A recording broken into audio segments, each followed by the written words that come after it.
Hello, everybody. Welcome back to Rant Line Radio, episode 637, coming to you on Monday, December 1st. We're going to look back at USC's big win over the UCLA Bruins, 29-10 at the Coliseum.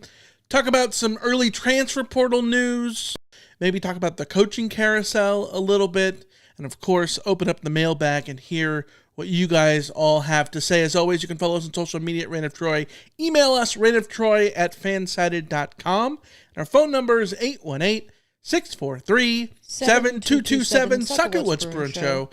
I'm your host, Michael Castillo, joined along with my co-host here in the Rant of Troy studio in Los Angeles, powered by Fansided, Kalisa Deratola.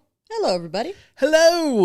We are a half hour late because there's been a little bit of breaking news that we had to add to the good old rundown. We want to make sure that we got all of our over-under in there because we were a week late from last week. But I think I think as that Bud Light ad would go, ya se armó. Am I missing a Bud Light ad knowledge? I think it was Bud Light. I don't remember. No, you don't remember that? It was like a Spanish ad when you were watching like the 2014 World Cup on Telemundo. I do not remember watching that, mostly because I didn't watch the 2014 World Cup on Telemundo. Really? No. Univision? Whatever? You don't watch it in Spanish? No. I don't speak Spanish, Michael. Sí, but con la pelota. You don't watch any of that? Oh, no, that's great, but I prefer to watch games where I can actually understand what the announcers are saying. Golazo! You don't watch? Really? Yes. Today I learned. Wow. Today I learned. Anyways, yes, I am indeed. Yeah. Here we go. A lot of stuff to get to. Let's start with little bits of news, shall we?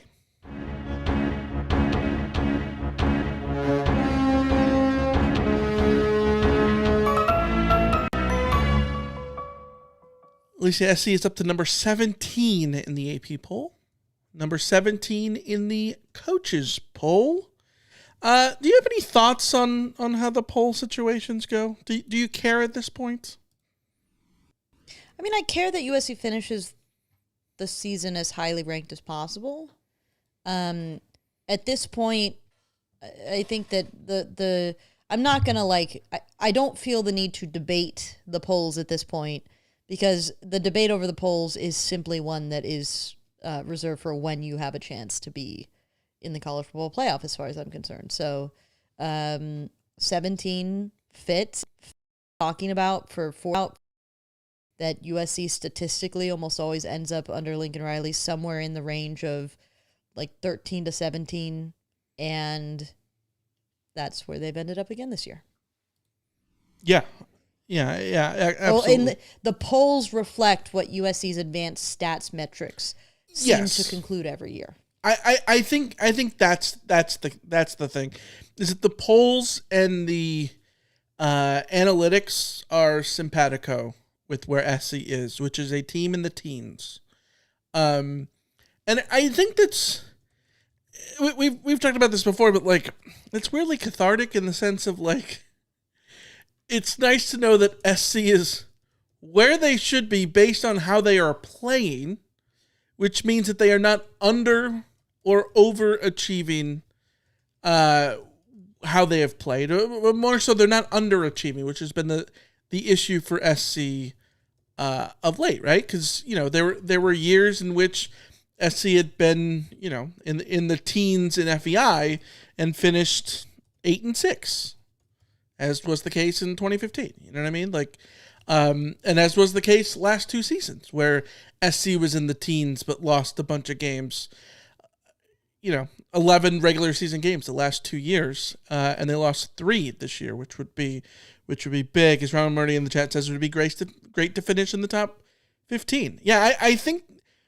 I'm curious. I mean, obviously, we won't know the committee's rankings until Tuesday night. Yes. But But I am kind of curious about about where they'll put USC, because USC was already at 17 in their ranking. Yeah. And I think the biggest problem is just that, like, who lost in front of them to move them up. I feel like USC is maxed out.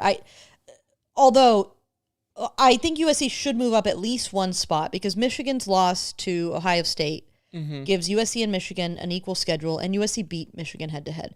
So I would put USC ahead of Michigan, as harsh as it would be to drop Michigan 2 spots for losing to the number 1 team in the country. I do still think they can sort of acknowledge that head to head. Yes. But other than that, I guess they could move ahead of Texas because Texas lost. No, Texas won. Never mind. They're not going to move ahead of Texas. Yeah. I think Vanderbilt. They'll probably stay about the same spot. Vandy won pretty big. I think that the interesting thing is, I was looking at the AP poll, and the AP poll does not have Iowa in it. And Iowa's 4 losses are like by a combined 12 points, and they're all to good teams. I think Iowa State was the only one that you wouldn't classify as a good top 20 team.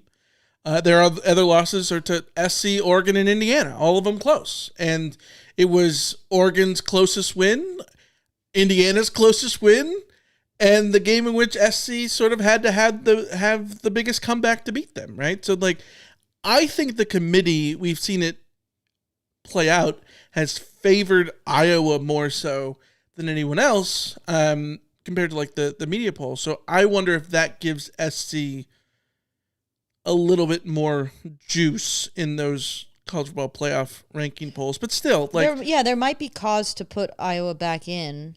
Given the teams that did lose were largely the ones that were in that 20 to 25 range.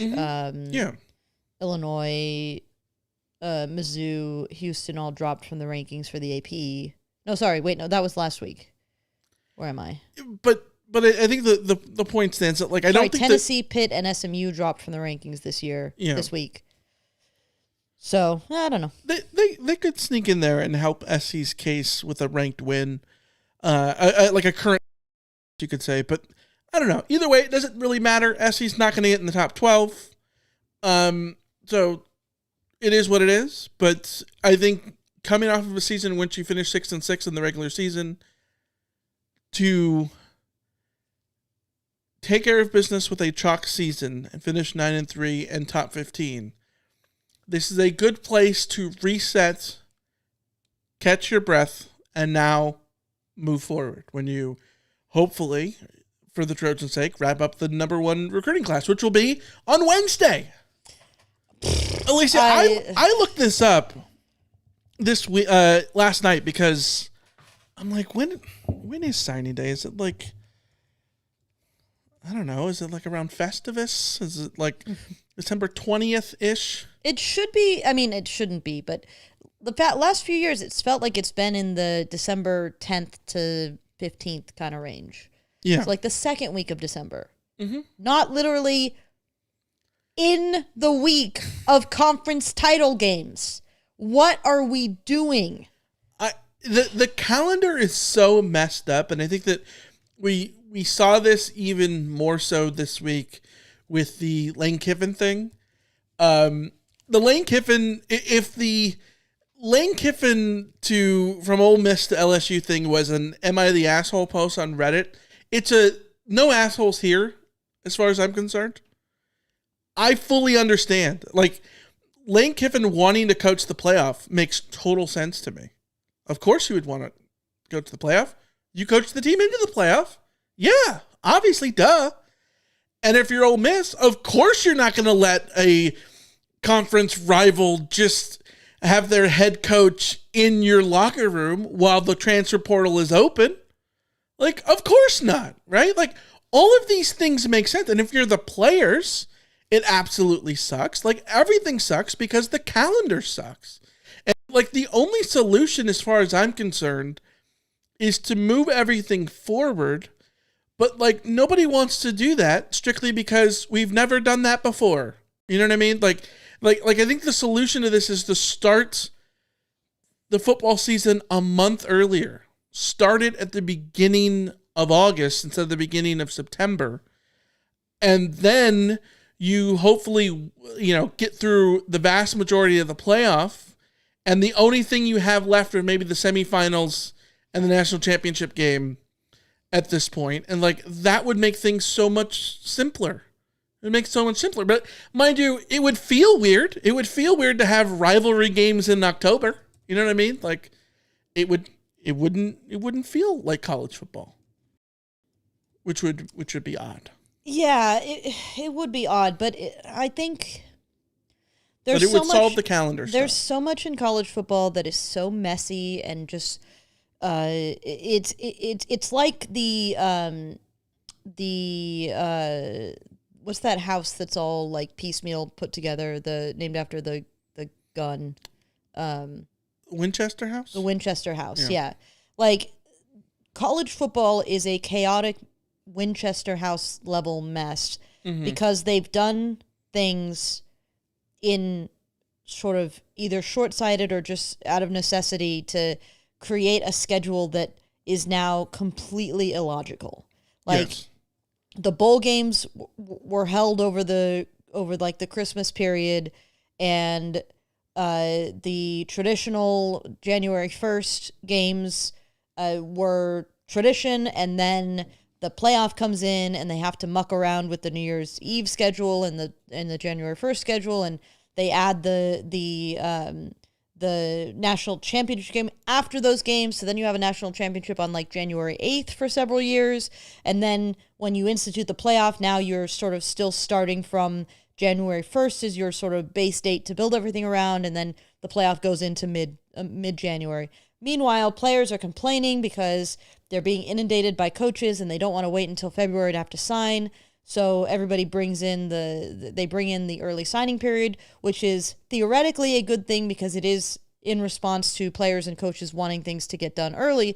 But when you put it in the middle of December or the beginning of December, you have now completely screwed over programs and coaches and players and given them impossible decisions to make. Now you have players entering the portal before the bowl games. You have coaches having to make a decision about their future, about where they're going to coach, and programs having to make a decision about what they're going to do with their coaches literally hours after the regular season ends, and even before the conference title games go, because you need to have a coach. The signing day is going to be on Wednesday. It's absolutely, and it's bad for college football. And yeah, I'd be in favor of moving the entire season back to August so that you can wrap things up by the end of the year. I would absolutely be in favor of moving the early signing period to somewhere like July so that the players that want to lock in are done that early. But I also think instead of an early signing, we just go with a more simple and elegant solution of keep the February signing period as it is, or move it somewhere more convenient, like maybe a little bit earlier into January or even a little bit later into February, whatever it needs to be. And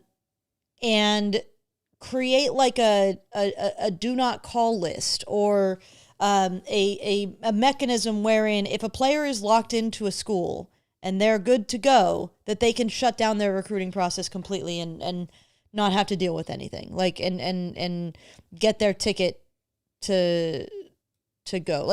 Why do we even need a signing period? Why can't you just sign when you're ready to go? All of this is weird. It sucks, and it ruins two of the most fun things about college football, which is the recruiting cycle, which the signing period, the 2 weeks before signing period and the signing period in February used to be absolutely electric, and now they're not. We can't even get excited about this signing period because literally USC played a game 2 days ago. And I'm still in fallout mode from USC playing UCLA. And I have to switch to recruiting mode before, over the course of 2 days. No, I'm still looking at what's going on in the coaching carousel. And if the coaching carousel got moved to early January and those coaches and programs could get a month of recruiting done after they've been hired or moved, then we could keep the sanctity of the college football postseason, whether we're talking bowl games or playoff, intact by having Lane Kiffin coach his team into the end of the season, by having, Will Stein be, because he's taking the Kentucky job, like having Will Stein be able to stay with Oregon for their playoff run. Instead, he's going to have to make a choice about whether or not he's going to stay or get a move on with Kentucky. Because realistically, if he's going to do right by Kentucky, he needs to be in Kentucky and not coaching Oregon through their playoff run. So you're going to have teams in the playoff who are just, without a coach, without their coordinators, without players who have now entered the portal because they need to get a head start on getting their place with other programs early. Like, sorry, I'm rambling, but it's so stupid. No, college football needs a commissioner who comes in and actually that would mean that the Big Ten and the SEC have to cede some power. They're not going to do that. But yes, if I'm commissioner, I start the season in August. I make the national championship game the Rose Bowl. It's on January 1st. You keep that intact. You move everything else forward. I would even say no early signing day, or you make it in July, and then you have the main signing day in February, because then you at least give people a month to coaches a month to recruit, and then on top of that, if there's anyone that jumps for the NFL, that won't be until a week or two into January. And then those teams are so late in the cycle and they've already signed classes. Like it makes it so much easier. Ron Murray in the chat says many schools don't have students on campus at the beginning of August. Yeah, that's an issue. Absolutely. Yeah, but UCLA doesn't have students on campus at the beginning of September. Neither does Stanford. Yeah, the quarter systems. It's not ideal. Absolutely. At the same time, the kids themselves, the students themselves, the student athletes themselves are there over the summer.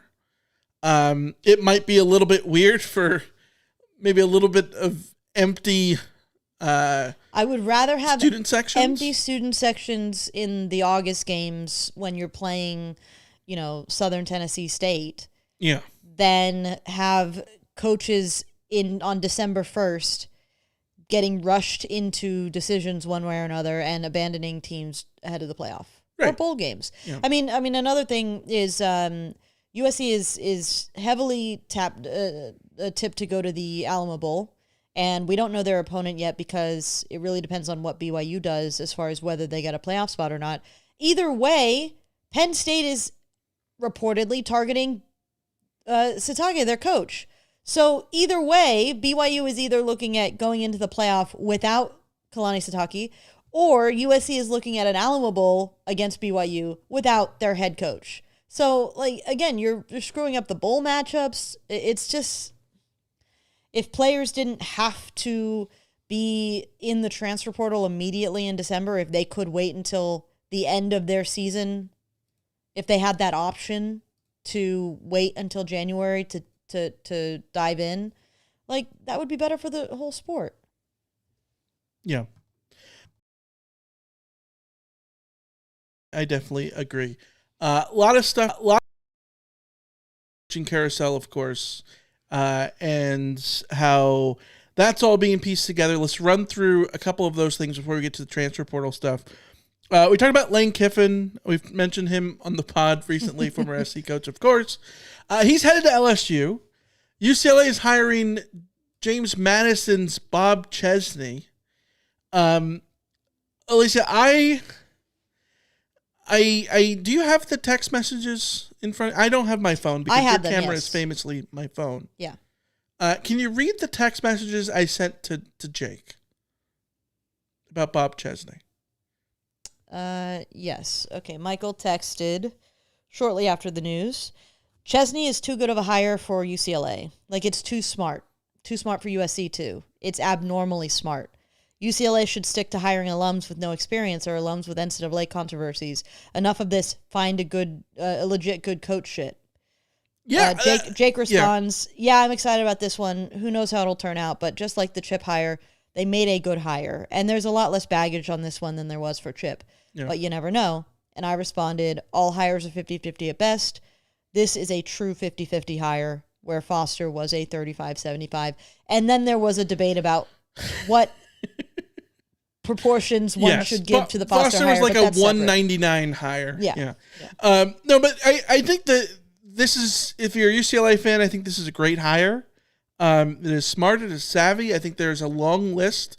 There's not really a long list because there's not that many of these guys get an opportunity, but there is now a sizable list of guys who have success in FBS at a high or high-ish level, having succeeded at lower levels. Kalen DeBoer. There's every Cignetti, chance that this is a DeBoer level hire for them. Yeah. Cignetti, DeBoer.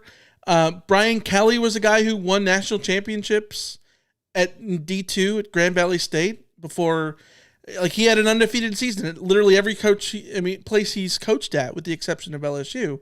And he won national championships at D2 before he worked his way up. Lance Leopold is a guy that, won a lot of games at Kansas recently. They haven't been great, but also it's Kansas. Yeah. He was at UW Whitewater, I think, and won D3 titles. Is that right? D2 or 3 titles? Wasn't Cignetti or was? Well, the other guy to mention is Jim Tressel, who won national championships at Youngstown State at the FCS level, right? So, like, those guys, Cignetti was at Elon. Yes, he was at Elon before JMU, and before that he was at IUP, Indiana University of Pennsylvania. Indiana University of Pennsylvania. That is an incredible call there. Yes. But yeah, I think it's a smart hire for them. Nick in the chat says, was Bob Toledo an internal hire during the 90s when he took over for Donahue? Yeah, I think he was their OC. I think Bob Toledo was the offensive coordinator for Donahue. Everybody else, like, UCLA's best hire in my lifetime is Chip Kelly, and it's the one that failed. Yeah. All the other ones have had maybe like brief flash, but they were all like on paper bad hires. Yeah, and Jim Mora is the one that worked out the best, but even that one was... He was a failed NFL guy, but like not in... Like that was such a... He like, wasn't let's Pete Carroll. regen Pete Carroll's hiring. Yeah. You know what I mean? Yeah, but for people who don't know Bob Chesney, he was 23-9 with the Salve Regina Seahawks in the New England Football Conference. Then he took over Assumption, and after a couple of rebuilding years, he got them up to a couple 11-win seasons and made it. I assume he would. Made it a couple rounds into the Division II playoffs for 3 years. Then he goes to Holy Cross, and in the Division I FCS playoff, he takes them a bunch of times, a couple games in, but wins a lot of games there. Goes to James Madison, takes over Kurt Cignetti's Dukes. His roster, but a roster that had been absolutely just pillaged by Cignetti when he left. Yes, when Cignetti left JMU, he took everybody of value to Indiana with him. Yeah. And despite that, Chesney comes in and wins 9 games in his first season, and this year he's 11-1. They won the Sun Belt Eastern. Yeah, I think it's a good move for them, especially since he's won with talent that isn't elite talent. Now, I can't speak to how the talent level of Assumption against their peers. Maybe they had much better talent than everybody else. I don't know. But like, I think it's a good move for UCLA in that sense because, they're not going to be a big swinging dick with their NIL anytime soon. And so like, this is a way for them to maybe sort of circumvent that. I think that's smart there. Other news is Kentucky. You talked about Will Stein, Oregon's offensive coordinator. He played football at Louisville, which is fascinating to go to an arch rival that way. You and I when we were putting together the rundown, like I was shocked that Mark Stoops had that job at Kentucky for 13 years, especially when I have a very clear visual of where I was in the world when I found out that Mark Stoops was getting that job. It was in that little courtyard outside of the Thornton School of Music. Between the Bing Theater and the Norris Theater by the inverted fountain, which I was telling you the story about before we started recording. You had no idea about the lore of the fountain. Bing, Norris hated each other. Like, famously. And so the urban legend, the USC urban legend is that the fountain is an inverted fountain, so that way, you can see across from the two theaters looking at each other. Today I learned. Yeah. Anyways, Nick asked, do they retain Jerry Neuheisel? If you didn't know Skipper was the interim coach, anyone would have thought Jerry was running the team. Yeah, if I'm Will Stein, I make an attempt. You mean Bob Chesney? Oh yeah, Bob Chesney. I make an attempt. Sorry. I don't know. I think there's something to be said for a proper for search. I think there's something to be said for a continuity hire, especially one that's as well liked as Jerry seems to be. Is this regime worth continuing? I don't think so. I think that, like, if you want to have Jerry on staff for stuff, like, cool, but like, not to be Rain of Westwoody here, but like, I think Jerry's a great story. The question like, is, rootable kid, all that kind of stuff, but like, also, go hire an offensive coordinator. If that ends up being Jerry, great, but like, Well, I guess the question is, does Jerry get an offensive coordinator opportunity somewhere else? And if not, I think you bring him back as what was he, the wide receivers coach or the I don't know, whatever he is. I would keep him as an assistant. Is what I'm saying. Maybe not the OC, but as an assistant. Yeah, I think it helps there. As Ramamurti also points out, Tosh Lupoy, yes, Oregon's defensive coordinator, is likely. Can we talk about this? Linked to the Cal job? Yes.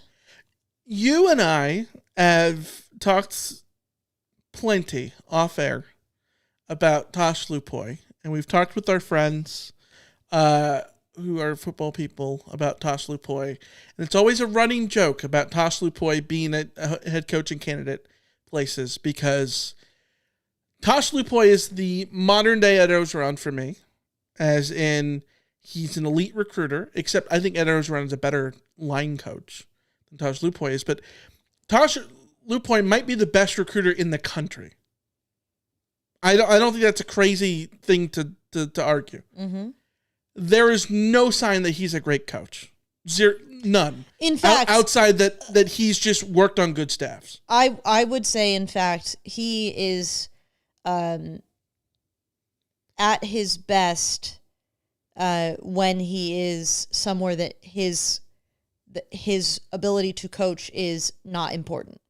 Well, it helps that he's been... It's okay for him to be the defensive coordinator at Oregon because Dan Lanning is the one running their defense. Yes. He's a lot like Pete Carroll's DCs, who are just like there. Yeah. Rocky Seto. Yeah. But like, he's been a bunch of places. He's had a lot of impressive runs, but all of those runs, to our understanding, are very much not because of his ability to coach a defense. Yeah, his ability to recruit a defense makes a difference. Yes. So maybe he's Ed Orgeron, and Ed Orgeron. But there's a caveat here for me. Because of this, as far as I'm concerned, would make him unhireable as a head coach. Like, I'm sorry, you need to have some X's and O's at some point and ability to lead, all that kind of stuff. Maybe I'm too obtuse here. I don't care. Whatever. There's one exception to this. I think there's one school that should hire Tosh Lupoy, and it's Cal. And the reason is he's the chase your own alum guy in a way that I think works, in that Cal's issues with like NIL and with not just NIL, but like funding in general. Like, you need a super recruiter to help with that. And Cal also needs a head coach who like gives a crap about Cal, because Cal is such a difficult job. Like, maybe the like most difficult job in the country, given like how much you have to deal with. Like the athletic department is so hamstrung and the administration and all that kind of stuff. You need someone who is willing to put up with all of that. Cal is an alum, like Tosh Lupoy's the guy. Like it make perfect sense for it. It's brilliant for them to go do that. Well, Cal has to, because of what Cal is, Cal has to do the like out of the box kind of creative, correct? Because they're not going to draw anybody else in. So right, yeah, and it sucks because I think that job could be really, really good. Cal and Stanford both tend to shoot themselves in the foot in a lot of different places. But all right, let's get to transfer portal stuff. Brian Jackson, USC running back. He came into the season as running back 3. Is that fair to say? Then he got down to running back 4. And then he got up to running back 2 when the injuries to Wayman Jordan and Eli Sanders happened. He is entering into the transfer portal according to 24/7.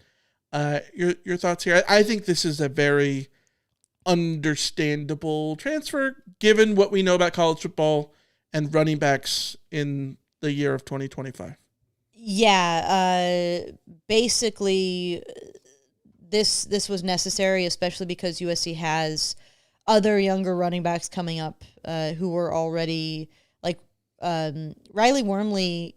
Sorry, was it Harry Dalton? Harry Dalton getting in behind King Miller in that game ahead of Brian Jackson, if I remember correctly. Like Jackson only had 1 carry. Yeah, that said a lot.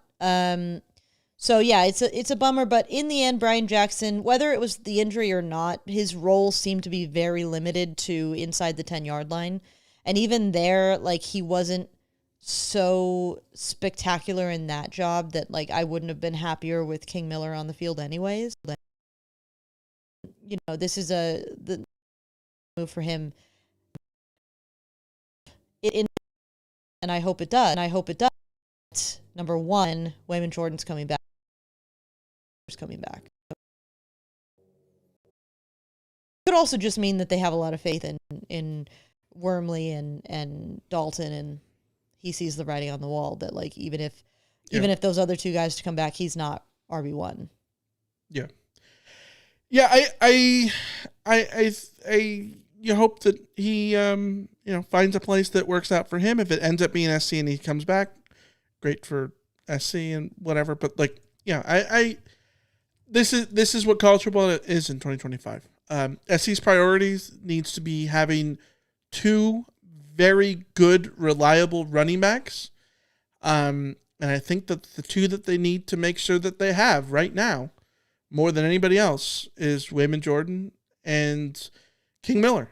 And so those guys need to be your priority. You want to keep those dudes.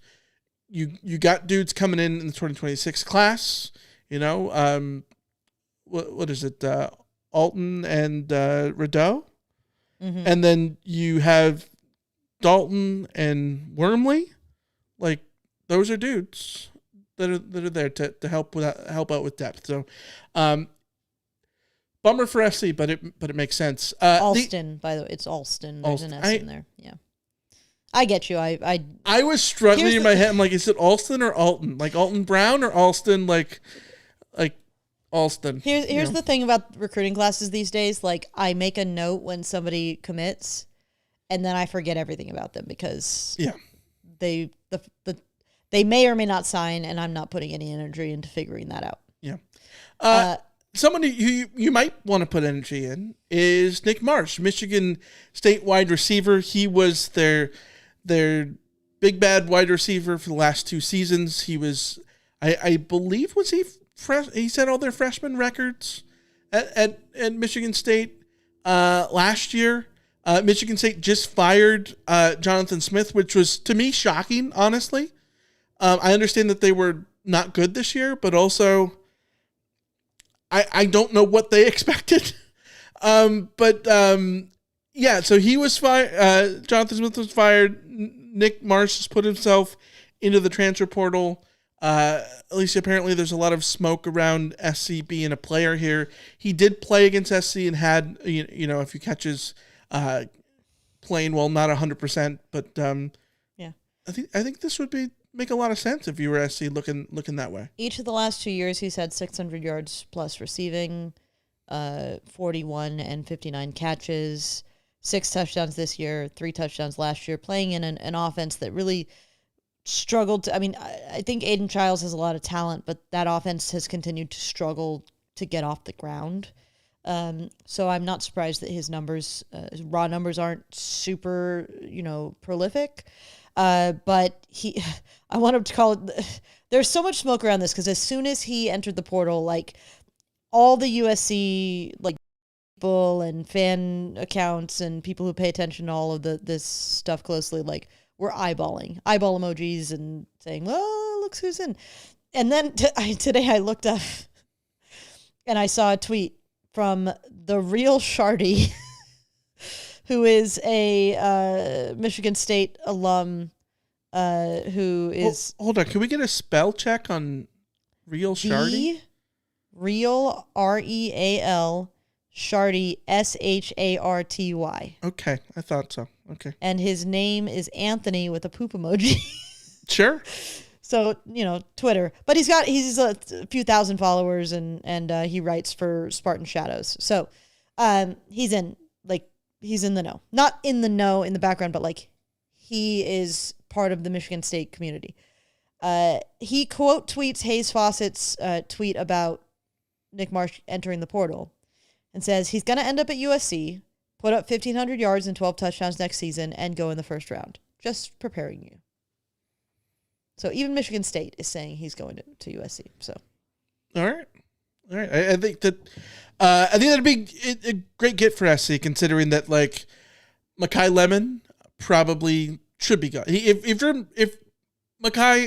you're not declared, just declare, dude. You're a first round pick. Go get your money, dude. Seriously. Jacoby Lane, I think absolutely could go to the NFL as well. I don't think he's a first round lock like Makai Lemon is, but he's probably gone too. So you need to be able to replace those dudes. Booby Feaster is Ethan Booby Feaster from DeSoto is the 4-star wide receiver that is coming in the 2026 class, assuming that he signs on Wednesday. And that'll help. And you've got young receivers like Tanook Hines, but also if you can get a Nick Marsh in there, I think that would be huge. I think the only pause for concern, and this is completely unfair to Nick Marsh, entirely unfair. Understand that, full stop. The only pause for concern is Dorian Singer. You know what I mean? But he's not a Dorian Singer in that he didn't particularly flash against USC.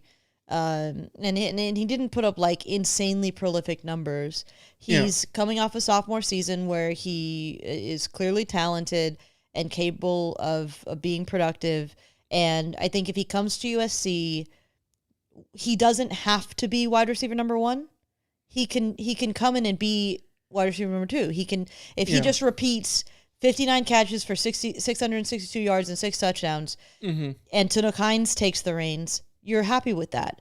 I think the big thing for me is that I don't want USC to be in a position where they have to have Booby Feaster and Trent Mosley and those guys, Luke Weaver, etc. That they don't have to have one of those guys end up being wide receiver 2. Yeah. Unless it's completely just blowing everybody out of the water kind of stuff because they're that talented. If whichever one of those comes through and is most ready, can step in as a wide receiver number 3 and do the same thing that Tanook Hines was doing this year, I think that's the best case scenario, because the advantage that USC gave to Tanook is settling in, not having to be the make or break player on offense, having 2 others who were drawing all the attention and letting him sort of learn his craft in real time. And if it is next year a Tanook Hines, Nick Marsh pairing with one of the freshmen coming through, that's really ideal. If it's Tanook, Tanook, Lane, and Marsh as your three, and those freshmen have to take a little bit more of a back seat, I'm fine with that too. Like, yeah. I think USC would be set up really well. Possible scenario. Yes.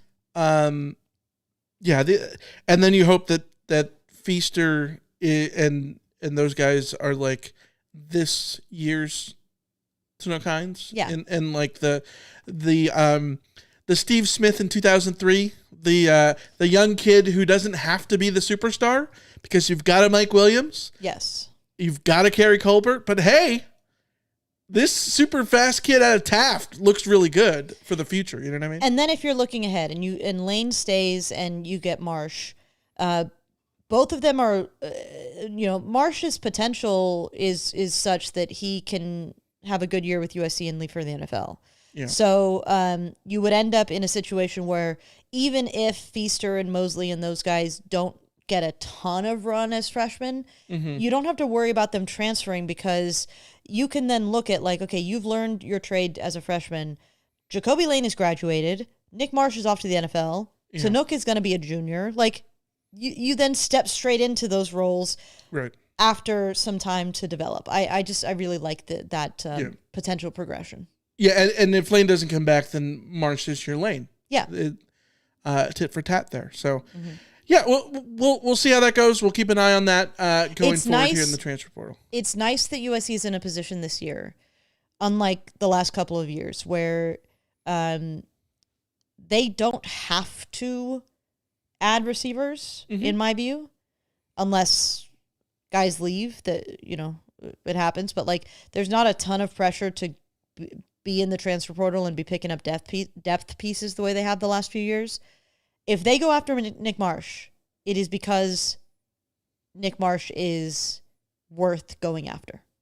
And I think it becomes a very different scenario than, bringing in Prince Strong on a flyer, bringing in Zacharias Williams with hope that he'll, elevate as he gets older, or going for Jay Fair or any of those guys. Like, this is a different level player. Yeah, absolutely. And we'll see which school is able to pick him up. And of course, you can go make picks too and pick people up at Underdog. Football season is in crunch time, especially on Sundays and I guess Mondays and Thursdays too. Saturdays, Friday, they just played Friday too. And so now is the perfect time to make sure you are locked in over at Underdog, making picks at Underdog. My daily fantasy app is super fun. I can play with as little as $1, win up to 5,000 times my money. It's all about using your ball knowledge where the player will go higher or lower than their stat projections, mix and match different sports, different teams, different players, everything. It's all there over at Underdog. Tonight, Monday, I am taking Drake May. I'm picking higher on 1.5 passing touchdowns. And former USC quarterback Jackson Dart, I'm going lower than 207 passing yards. You can join me over at Underdog. Download the app today. Sign up with promo code RANTOFTRY to score $100 in bonus entries when you play. Your first $5 is promo code RANTOFTROY. Underdog, make picks, win money. Must be 18 plus, 19 plus in Alabama, Nebraska, 19 plus in Colorado for some games, 21 plus in Arizona, Massachusetts, and Virginia, and present in the state where Underdog Fantasy operates. Terms apply. See assets.underdogfantasy.com/web/play and get terms _DFS_.html for details. Offer not valid in Maryland, Michigan, New Jersey, Ohio, New York, and Pennsylvania. Concerned with your play? Call 1-800-GAMBLER. Visit ncpgambling.org. In New York, call the 24/7 HOPEline at 1-877-8-HOPE-NY or text HOPE-NY, which is 467-369. Alicia, let's get to talking a little bit more about SC and UCLA. It's been a couple days to dissect SC's 29-10 win over the Bruins to retain the victory bell. Keep it Cardinal. You think they add a new coat of Cardinal paint? I think they should probably. Yeah. We should interview the Trojan Knights about this. Yeah. They might not have to, but I imagine that they would, because after a year of like being rung and used, like you probably touch it up, right? How many times do you think that bell is rung in its lifetime? A lot. Hundreds of thousands? Maybe, yeah. Do you think it's hitting 1 million? Well, like how many? It's been around since like the 30s, how right? many times does USC in a year when they have it ring the bell? Because the other thing is, every time, so you don't just ring the bell once. Like people are doing like a ring, ring, Ding, ring. ding, ding, ding, ding. Yeah. Yeah. So yeah, it might be. It might have you ever reached rung the bell? millions. I have. Yeah, me too. It was after. I remember what game it was. It was after some game. It was after some game, and I was walking. We had stayed late enough that I was walking back as the band was marching to the Tommy Trojan statue, and so I just followed them, and they had the bell with Trojan them. Shrine. The Trojan Shrine, sorry. Yeah. And I was just following them. They had the bell with them, and they were just letting anybody who was walking by ring it. I was like, let's do it. Yeah. SC retains the victory bell, 29-10. I think that, going back over what we had talked about in the preview, I think that like so much of the game, I think did hit on its predictability in the sense of like, this was a game in which SC, I don't think that they played poorly in the first half, but there wasn't a lot of possessions. And when you don't have a lot of possessions, you need to play perfectly to get the most out of those possessions. And so they missed 2 field goals, and then they came out in the second half and they actually finished off their drives. And so they improved that on offense. Defensively, it was basically exactly what we had seen from SC's defense in the first half and the second half of late. When you look at like what to expect from half to half since the Illinois game. Any game thoughts now that it's been a couple days removed? Yeah, I mean, I think that the weird thing about this game is that, like, as an individual game, I don't find it that compelling, because it's just a repeat of what we've seen in general from USC. Not great in the first half, come out and dominate the second half, and you win against a lesser opponent. I think that for me, it's what it means for the entirety of the season, particularly the last, 7 games? How many games came after Illinois?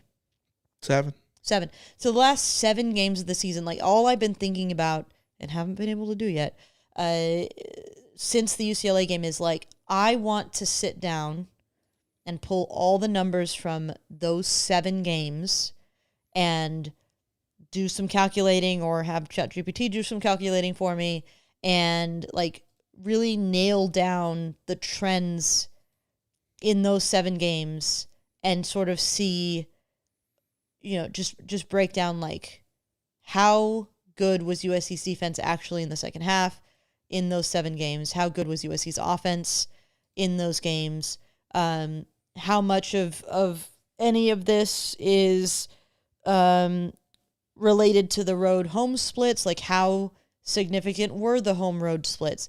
How significant were the home road splits against maybe a random selection of like 5 other programs of different levels and their home road splits? And like, what was the, like, I just want to be, one thing I really want to answer this offseason,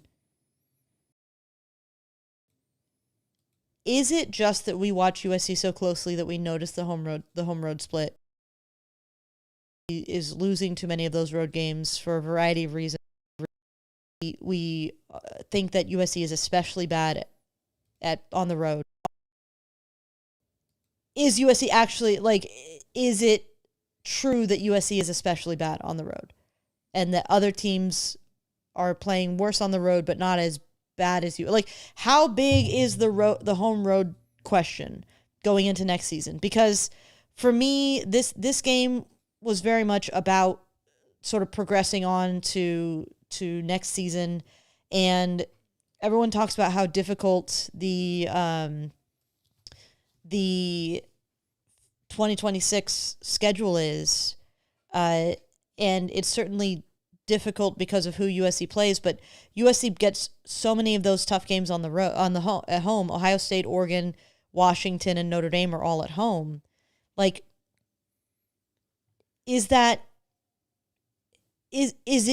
really enough of a split that USC can go into those games and feel like they have a chance to win? Because it felt like USC going on the road to Oregon never felt like they had a chance to win.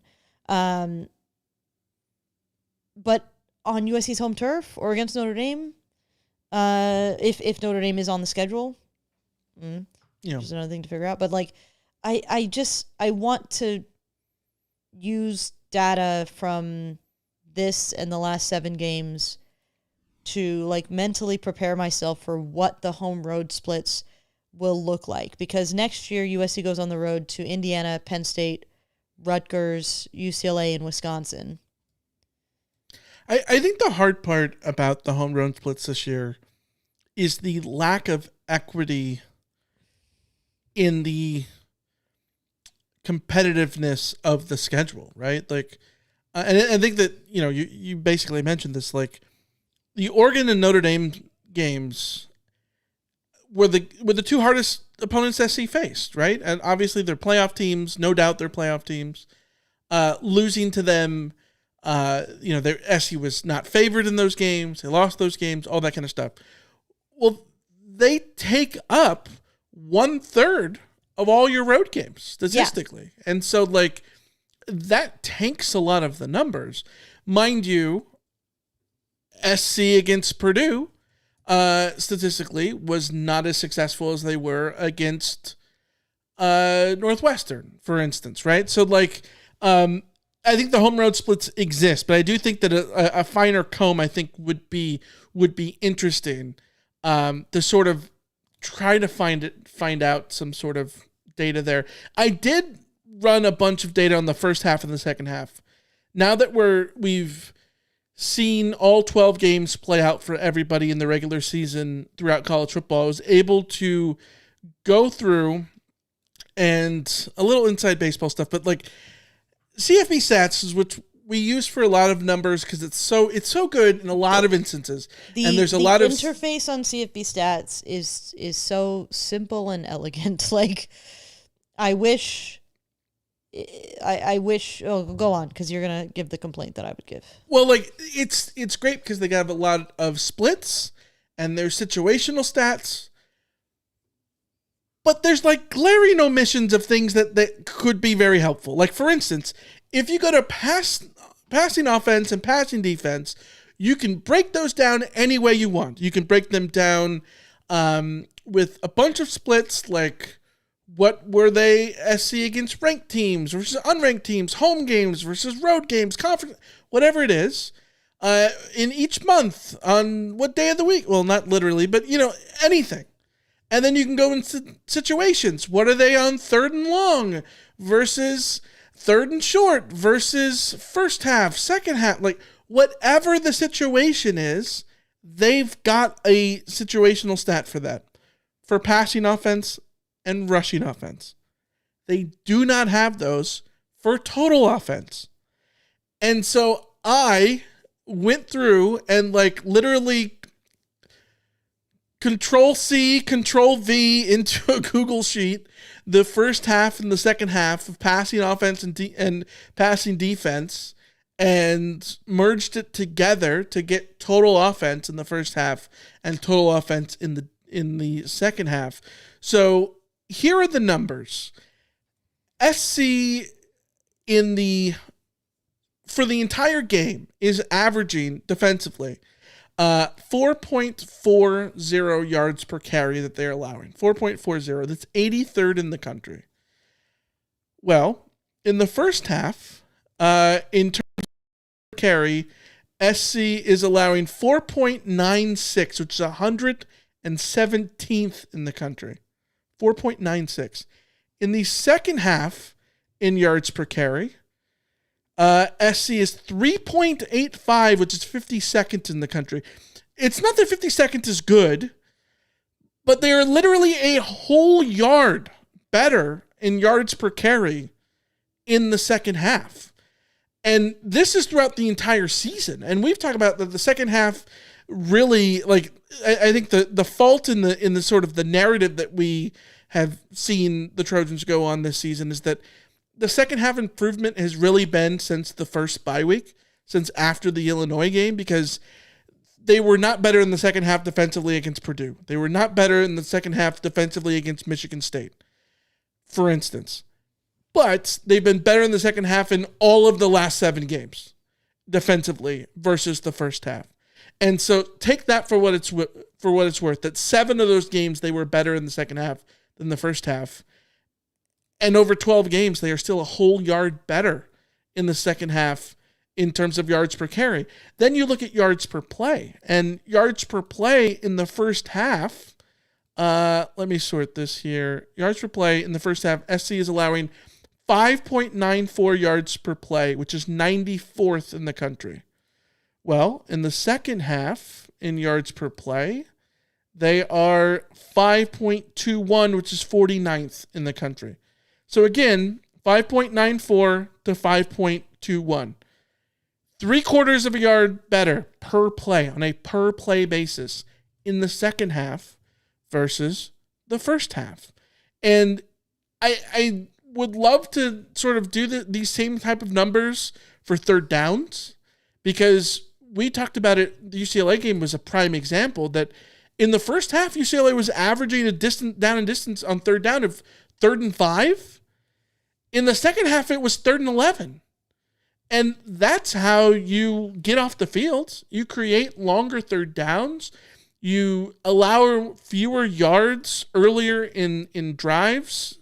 And you create harder situations for your opponent. That's how you get off the field, even when you're not forcing turnovers, and even when you've sort of slowed down in terms of making negative plays and havoc plays. Like, it helps so much if you're getting 1 less yard on that first down run on first down in the second half versus the first half. It's a massive difference. Yeah. It's so different. And so, like, if you can, we talked about this last week with a phone call we got from Dan in Valley Village, that, like, if the second half can be the norm, if that's just the average, and you, like, if the second half was transposed over everything, this would be a significantly better football team. They are a playoff team. And if the second half is transposed over both halves, and you still have the ability to go up from that and take a step forward off the second half, then maybe you're looking at, like, a conference contender. You know what I mean? Like, it's there. The problem is the first halves, the ranking 94th in yards per play. Like, and it ends up tanking the full numbers, because you look at yards per play for the season, SC allowed 5.57 yards per play overall. That's 66th in the country. So, like, so many of these defensive numbers sort of strike the difference, obviously, between the first half and the second half. But, like, again, if you were along the lines of the second half, you would just be in a much better place. Like, you look at the teams that SC is around defensively, that when they rank 49th and 5.21 yards per play in the second half, look at the teams they're around. Penn State, we think Penn State has a decent defense. Vanderbilt is 41st. SC is 49th. A&M is 37th. SC is 49th. Minnesota is 58th. We think they have a good defense. SMU, we think, has a good defense. They're 56th. Like, you know what I mean? Like, you're more in the category of teams where you should be at least bar minimum in the conversation of, in terms of how your defense fares, right? Yeah, but I mean, so much of the perception around USC's defense is more eye test. Yes. To me. Yeah. And that's the thing, is, like, because of the second half numbers, USC passes the eye test in the second half. The problem is they fail the eye test in the first half so miserably that it's, like, it's hard to, like, put that out of your mind. It's it kind of is what it is when it comes to USC's defense. Like numerically, you can point to their rank against some of those other schools, and maybe it's just that we don't watch SMU as closely. Maybe we just don't watch some of these other schools as closely. Yeah. But like, we certainly don't watch them every single week. So it perception is just what it is. But I think that when you watch USC defensively, like when they're bad, they are horrifically bad. And I feel like I would trade a more steady I would trade playing worse than the second half defense, but for 4 quarters. Yeah. Than what we've been seeing this year and in previous years. But well, I think we talk about in the run game that they're a yard better in the second half. Here's one on the passing side of things. This is even more stark. In the first half, SC is allowing 69.5 completion percentage. Nice. 69.5% of the passes are caught. That is 132nd in the country. That is behind Belichick's North Carolina. It's behind that god-awful Boston College defense.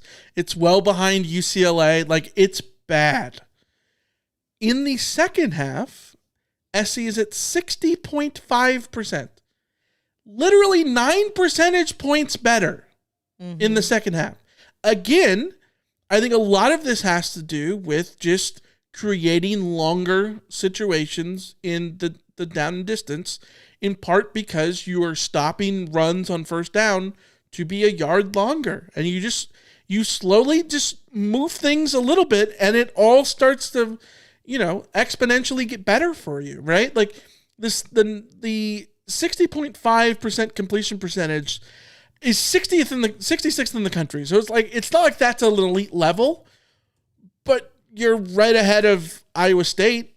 You're ahead of Texas, who's 73rd. Like, you know what I mean? Like, these are, again, teams that we think have good defenses.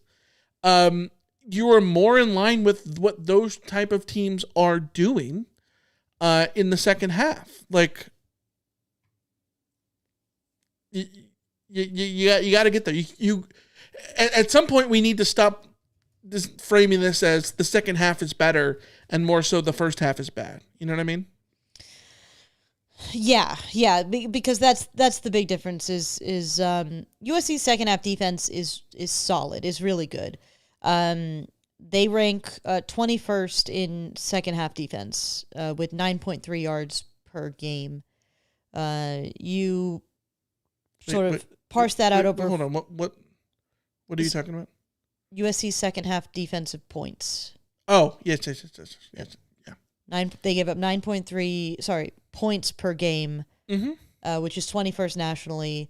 You sort of flip that across to let's draw that out over 4 quarters, and you're talking 18.6 points, which would have USC being this year. USC would be 18.6, would have them at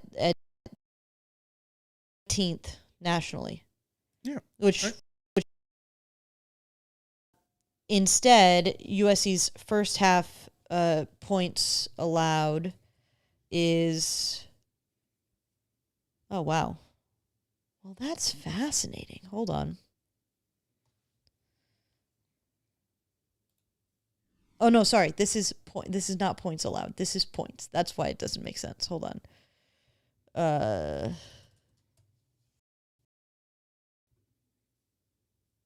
I want opponent points per game. Where are you seeing these, by the way? Teamrankings.com. Okay. Scoring, defense. Sorry, I'm having to go in here.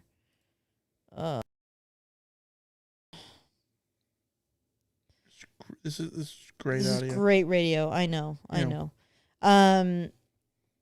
Oh, here we go. Well, SC is 22.4 overall. So you said they're 9 point what? In the second half? 9.3. 9.3. So that means that they are 13.1 in the first half?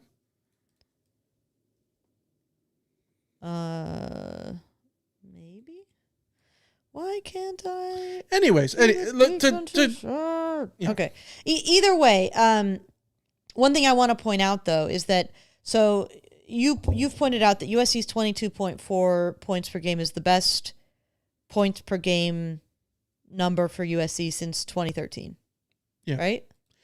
Oh, I haven't got to that yet in the rundown, but yes. All right, I'll wait for you to get to No, I think we can just get to it right now. Like looking at all the numbers and where SC ranks statistically, this year's defense has allowed the fewest points per game, 22.4, and the fewest total yards per game, 348.8, than any USC defense. Mind you, like I think there is a caveat to this because like SC allowed fewer yards per play in 2020, 2018, 2016, and 2014. I think that the caveat is there are fewer plays in college football right now, in part because I think the hurry up, no huddle, the Oregon blur that really got everybody to go super quickly 10 years ago is not nearly as quick as it is now. Like it's slower. The no huddle is slower now than it was then. And then on top of that, you add in all the rule changes, the no more stopping the clock and the whatever, all the other changes. Well, all the changes that have been made to speed up the game.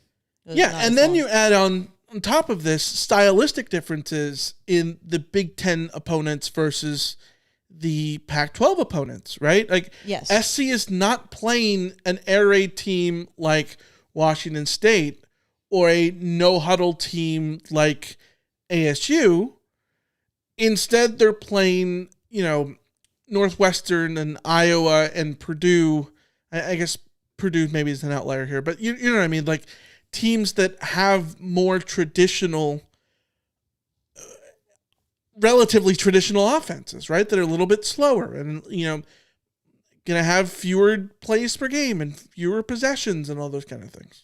So I think that lowers the numbers in that sense. Yeah, it does. Also, just like the historic progression, because I was looking up, it's the best scoring defense since 2013, in terms of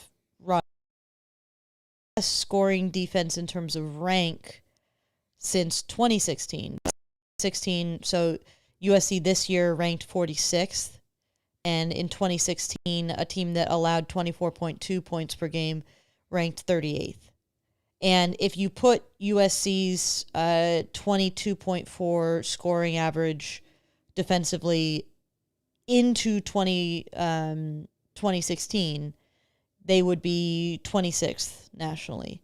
So like for whatever reason,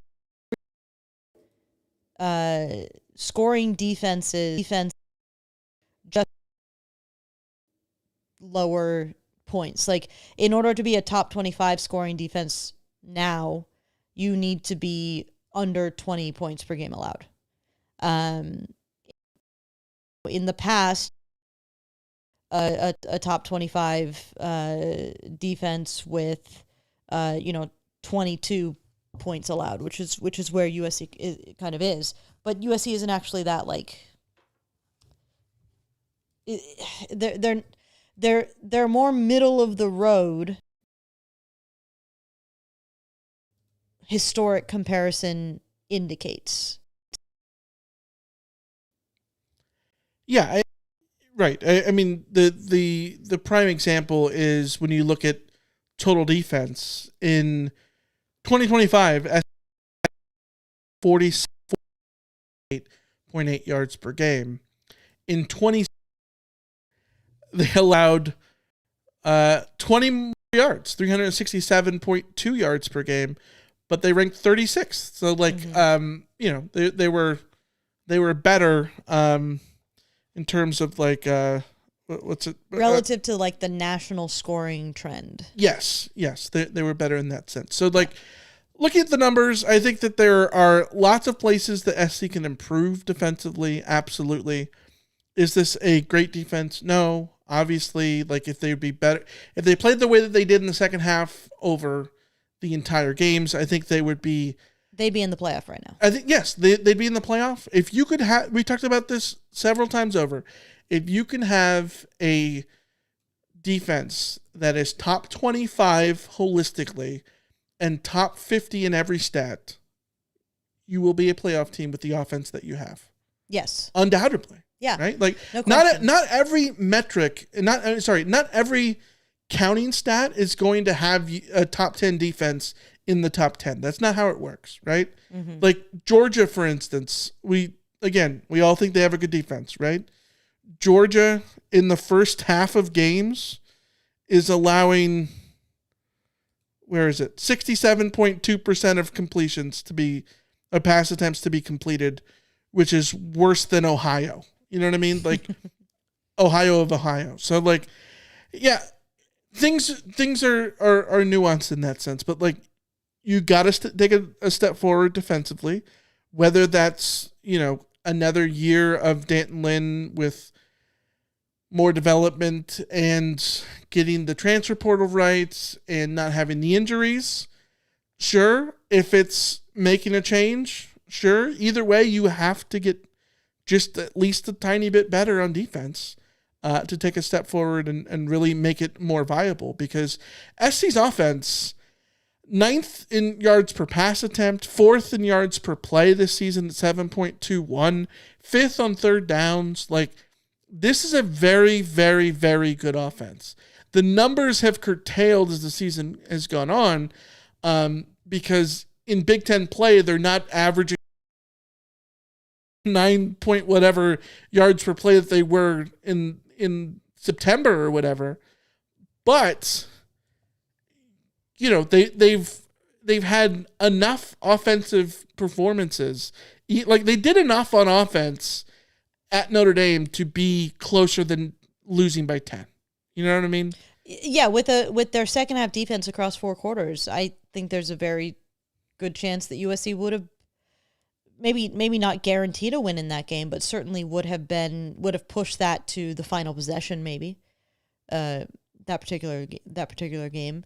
Maybe even Oregon. I'm less certain about that. I'm quite certain they beat Illinois. Yeah. And at the very Illinois least, game, you don't have to change a lot. No, no, you really don't. Because USC's second half defense from all of the games after Illinois prevents Illinois from scoring from getting into field goal range at the end. Yeah, but I don't even necessarily think it's just that. Score. Like, you might have gotten one more stop earlier in the second half. Yeah. And that would have been enough. You know what I mean? Like, it wouldn't have just been necessarily living and dying on that last drive. I think what has become very frustrating for me is the knowledge that, USC hasn't made the playoff yet. That's very frustrating. Yeah. In the history of the playoff. It's been now way too long for USC to have not ever made the playoff. Mm-hmm. And what's very frustrating is that if you look across the entirety of the USC teams that since the playoff was instituted, the entirety of those teams, the defense has been pretty terrible. 2016 is as close to an exception as you get, and 2016 was simply a fine defense. Is there a defense since 2008 that you look back at fondly? 2013.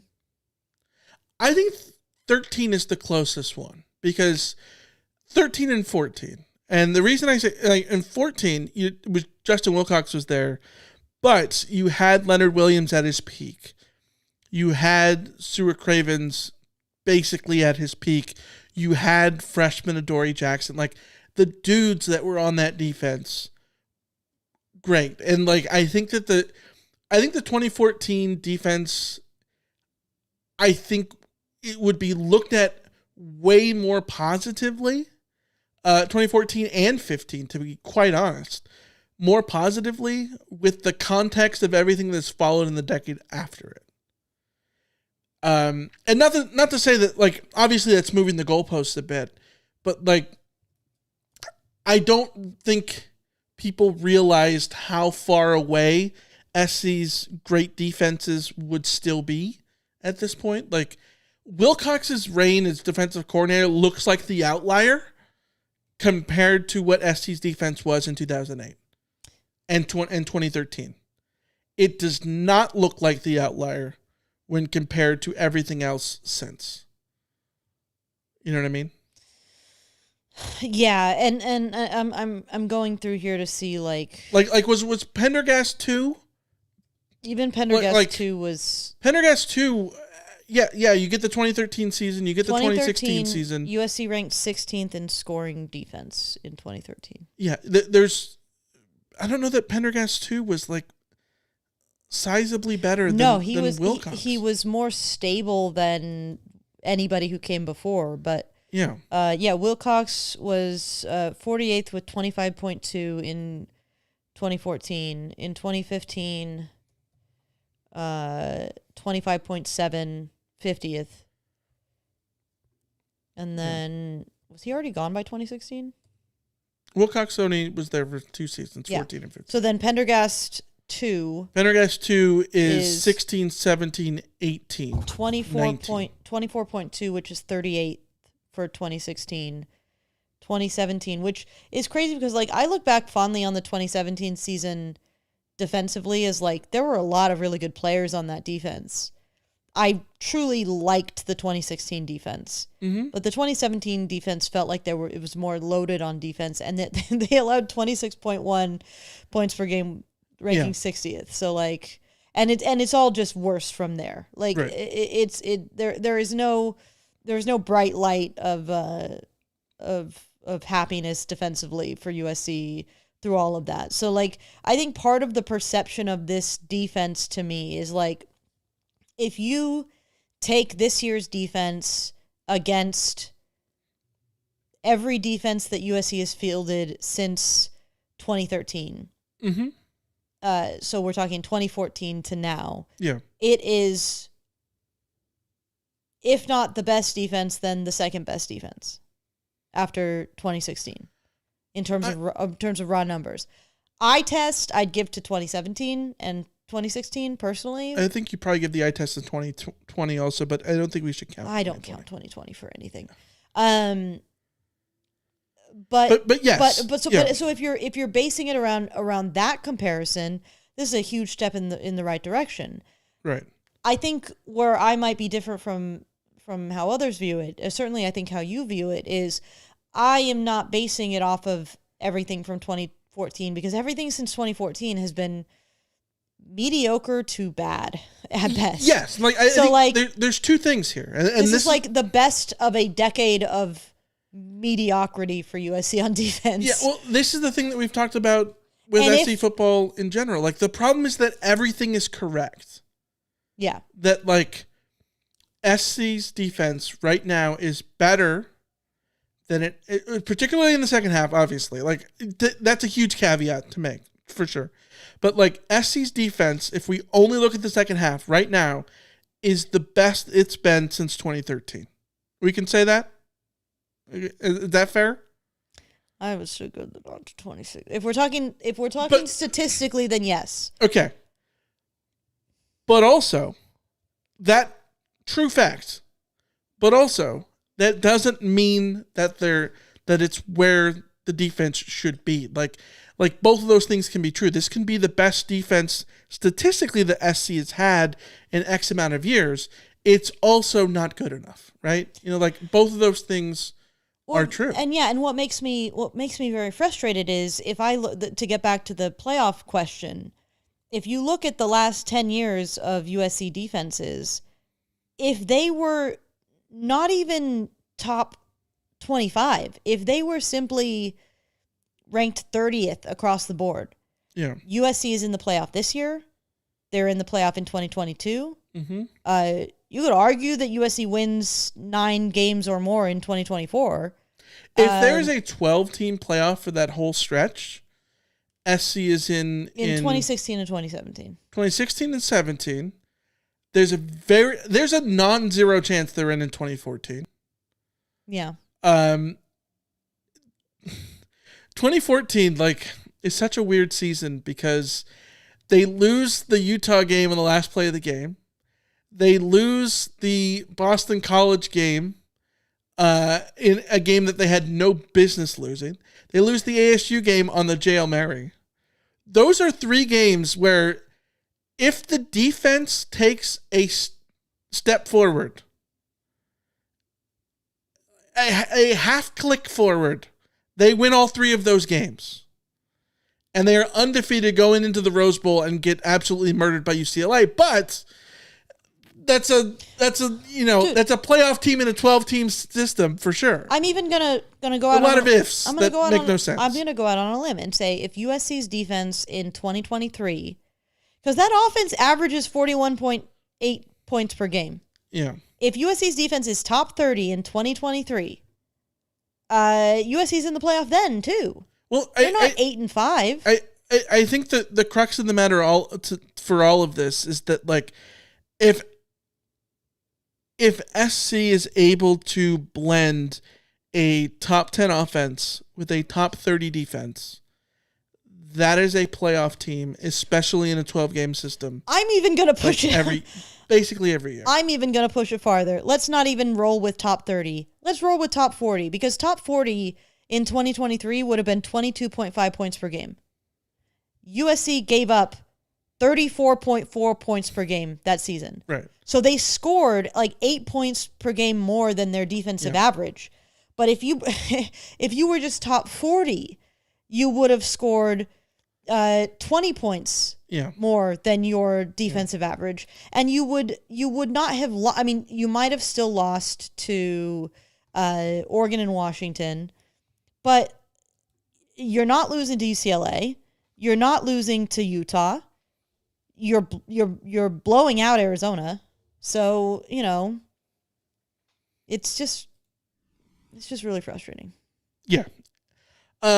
Anyways, SC finishes the regular season 9-3. Scoring offense 36.5 points per game, which is 15th, and the scoring defense, like we talked about, 22.4, which is 46th. One of the things that defensively that was a real Achilles heel last year was fourth down defense. Lisa, SC was pretty good. Fourth down defense this year. It's crazy. 45%, which is 29th in the country. You take that. You take it. Yeah. You take it absolutely. And on fourth downs on offense, they were 25th, 63.6. Sure. Yeah, that works.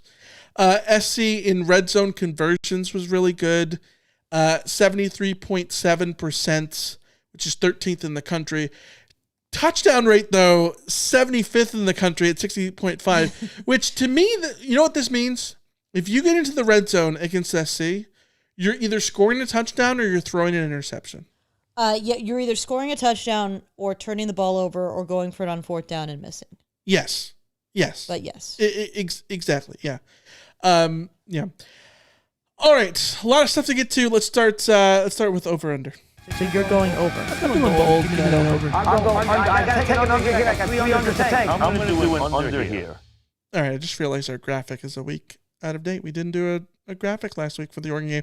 But that's fine because we needed to go over the Oregon stuff anyways. The Oregon numbers from 2 weeks ago, we didn't run the numbers and tell you guys who did what. We had 3 Rotbots that were perfect. 6-0. Mind you, I didn't look. I probably should double check to see if those were 6-0s with or without the bonus. Either way, 6-0 with the bonus or without the bonus. Fighting on MC and Palmdale, Trevor, and Kinguro 30. Well done. Very nice. Fantastic. All right. Rest of the over-under for the UCLA game. Over-under 6.675 USC yards per carry. We all took the under. It was under. SC was exactly at 5 flat. Lower than SC's home average, but basically right on par with what UCLA was averaging for the road. And I want to say that in the preview episode, I said that 5 flat would be around where they were. Yes. Yeah. So, next one, over under 3.5 UCLA tackles for loss. You and Jake took the under. I took the over. It was under at 3, right there at the line. UCLA was dead last in the country in the nation with averaging 3.36 tackles for loss per game. They were under their average, and they're dead last, so that all checked out.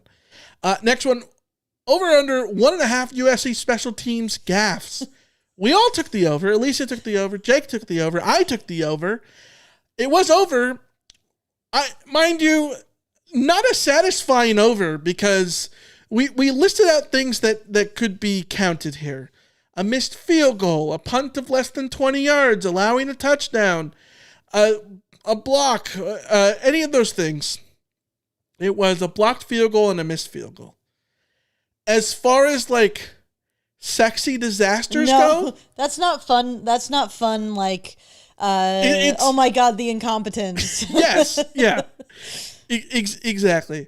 Ryan Thierry misses a field goal and the other one is blocked. I need to go back and rewatch it and see if I can decipher with my stupid eyes if it's a bad kick or a good block or whatever. Either way, it's over the 1.5 USC special teams gaffes. Next one was over under 2.5 UCLA pass interference penalties. You and Jake took the over. I took the under. It was 1. There was 2 that was called, but it doesn't matter. The line was 2.5. So it was still under. So it was almost a bad beat, but yes. Because if you don't accept, if you don't accept the penalty, I think both of them technically were declined, but one of them doesn't count because there were 2 penalties on the play or something. Yeah. Either way, there was 1 officially. Next one was over under 1.5 UCLA fumbles. You and Jake took the under. I took the over. It was under at 1. That was a bad snap, or is a fumble. I think it was Nico fumbled the snap, but it wasn't a bad snap. No, yeah, it was a bad exchange. Yeah. Next one was over under 49.5 USC points.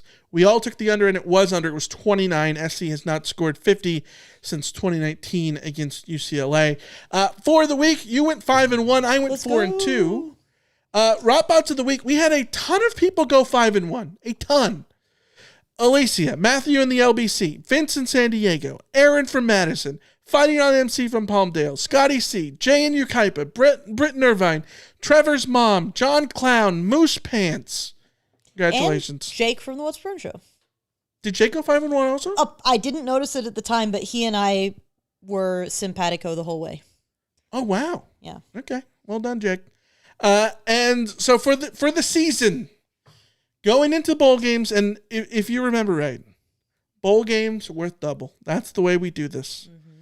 So for the season, with 41 over-under wins, a record of 41-19, number 1 in the clubhouse, Vince in San Diego.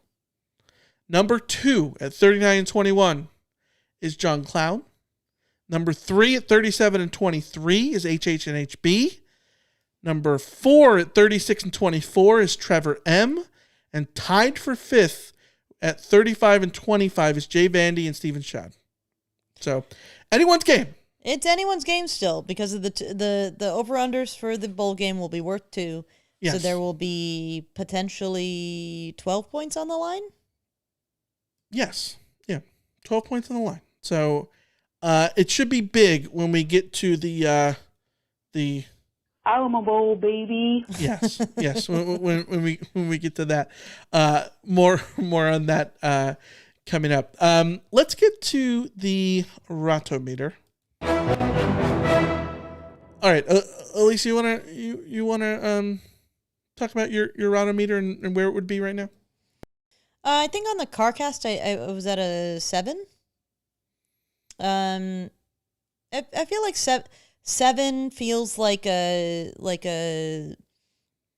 solid, good season. Nothing spectacular, but good. I am semi-hopeful for, i.e., I am semi-hopeful that next season USC can surprise some people and win, 9 games against that schedule, if not more. Yes. But also season. So yeah, 7.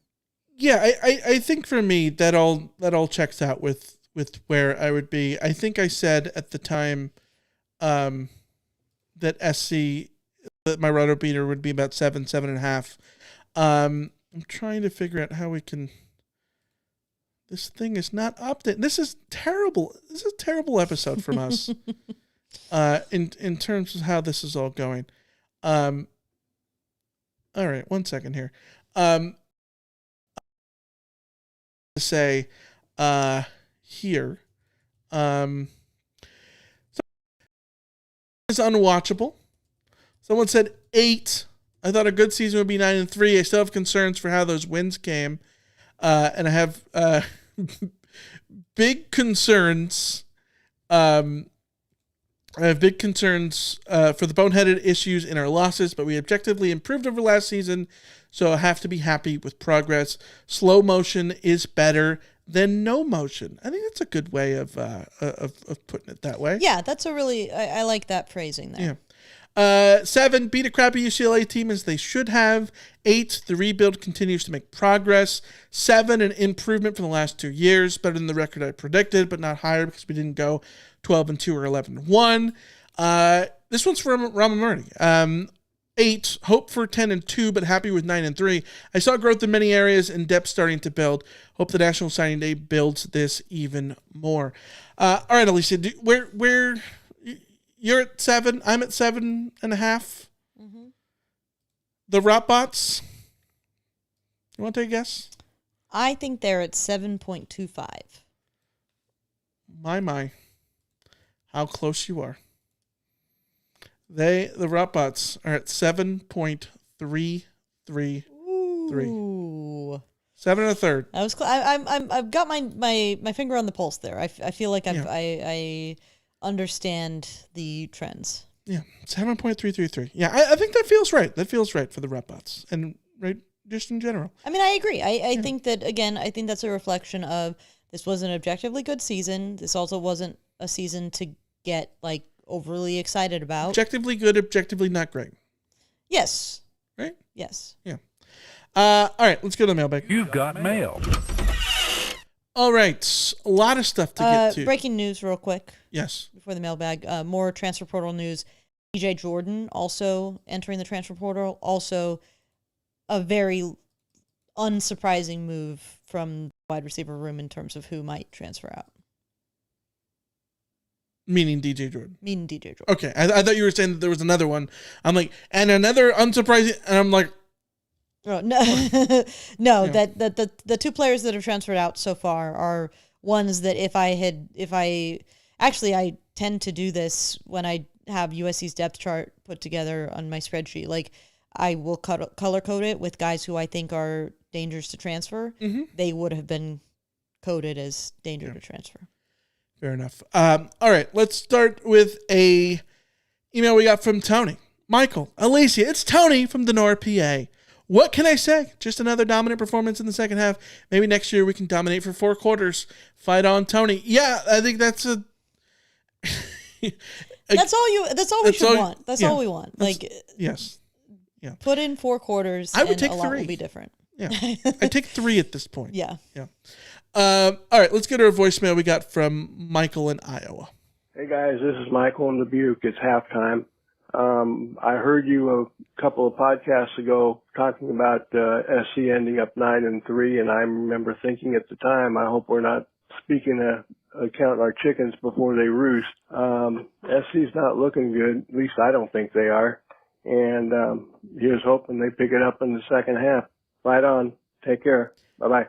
Thanks for the call, Michael. As always, we appreciate you. And Lisa, they did. They did turn it up in the second half. And they came back. And that wasn't all that surprising. Like, I think that game was not surprising, either the first half or the second half. Yeah. It was unsurprisingly frustrating in the first half and unsurprisingly dominant in the second half. This is just what this team is and has been. Mm-hmm. But I do appreciate pointing out that like too much talk at 9-3 at halftime there. It was looking potentially like the karma was coming to get USC. So yeah, it is crazy. Like you can be 8-2 and feel like everything's going your way, and then if you just lose your last 2, you're 8. Like that is such a monumental difference, right? It is what, like 9-3 and 8-4 seem crazy different. 8-4 and 7-5 seem crazy different. There are no records that they don't start to feel the same until you get to 4-8 and 3-9 feel the same to me. You know what I mean? Anyways, call from Dan in Valley Village. Hey, Radio Troy, it's Dan from Valley Village. I have to say this. Can I blame Alicia for this? Absolutely. Alicia, I think a couple weeks ago, your words were, I could trust in Ryan Sierra. He's been aces. Essentially, he could do no wrong. And I blame you. I think you gave him the yips. And frankly, I don't care if you have to slaughter a chicken to Joe Boo.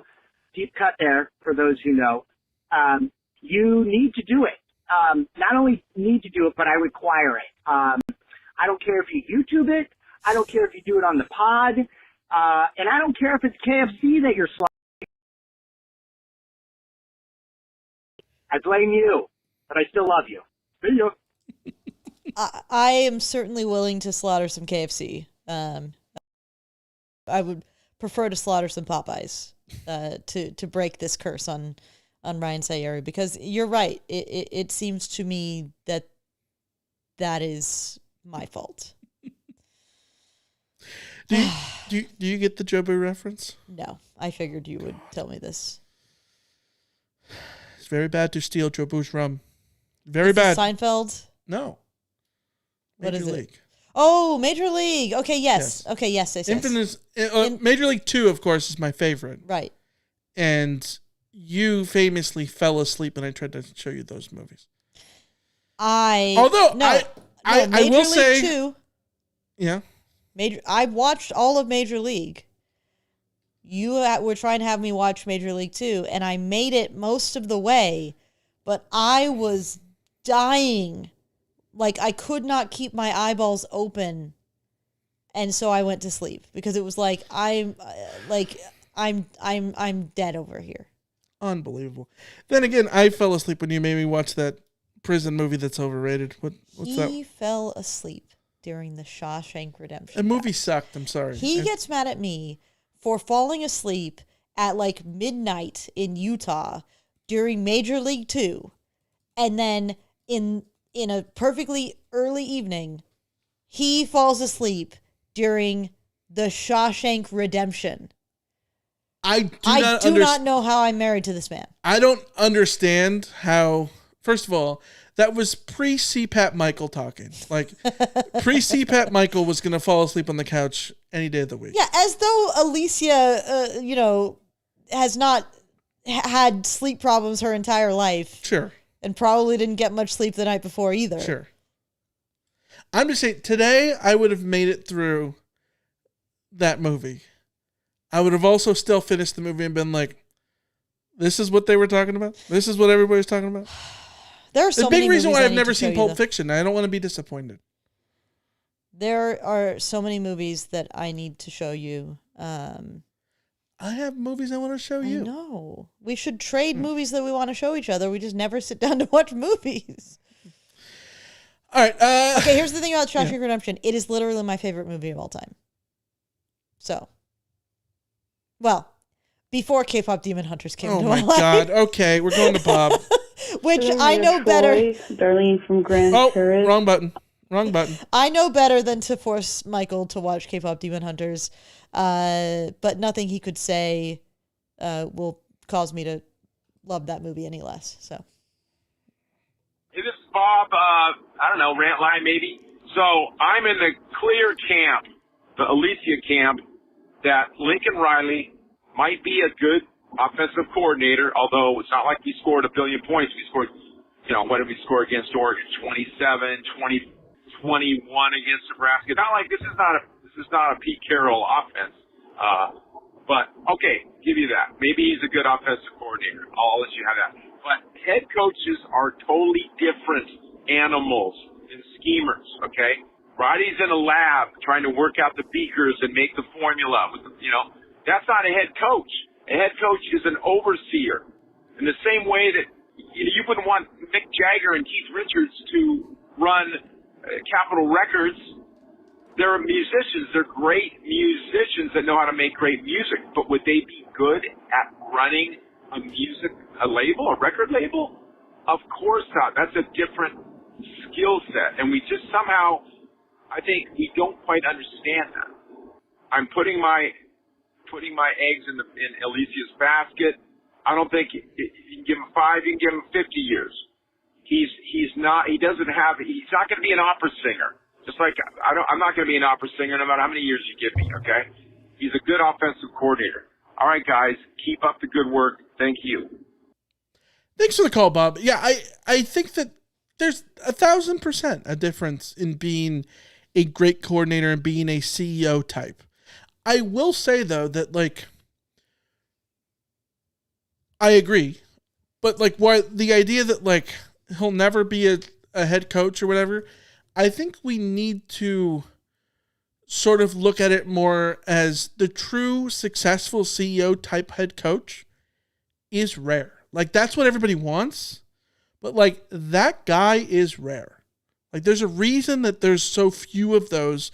There's a reason why there's so many of those really good successful coaches. I'd also say that so many of the guys that we talk about as, like, great head coaches and are not X's and O's guys are still X's and O's guys.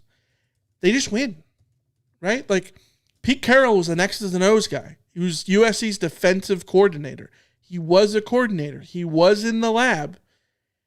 He wasn't just in the lab. You know what I mean? Like that's the key. Because, like, we've talked about it before. Like, my ideal head coach is someone who can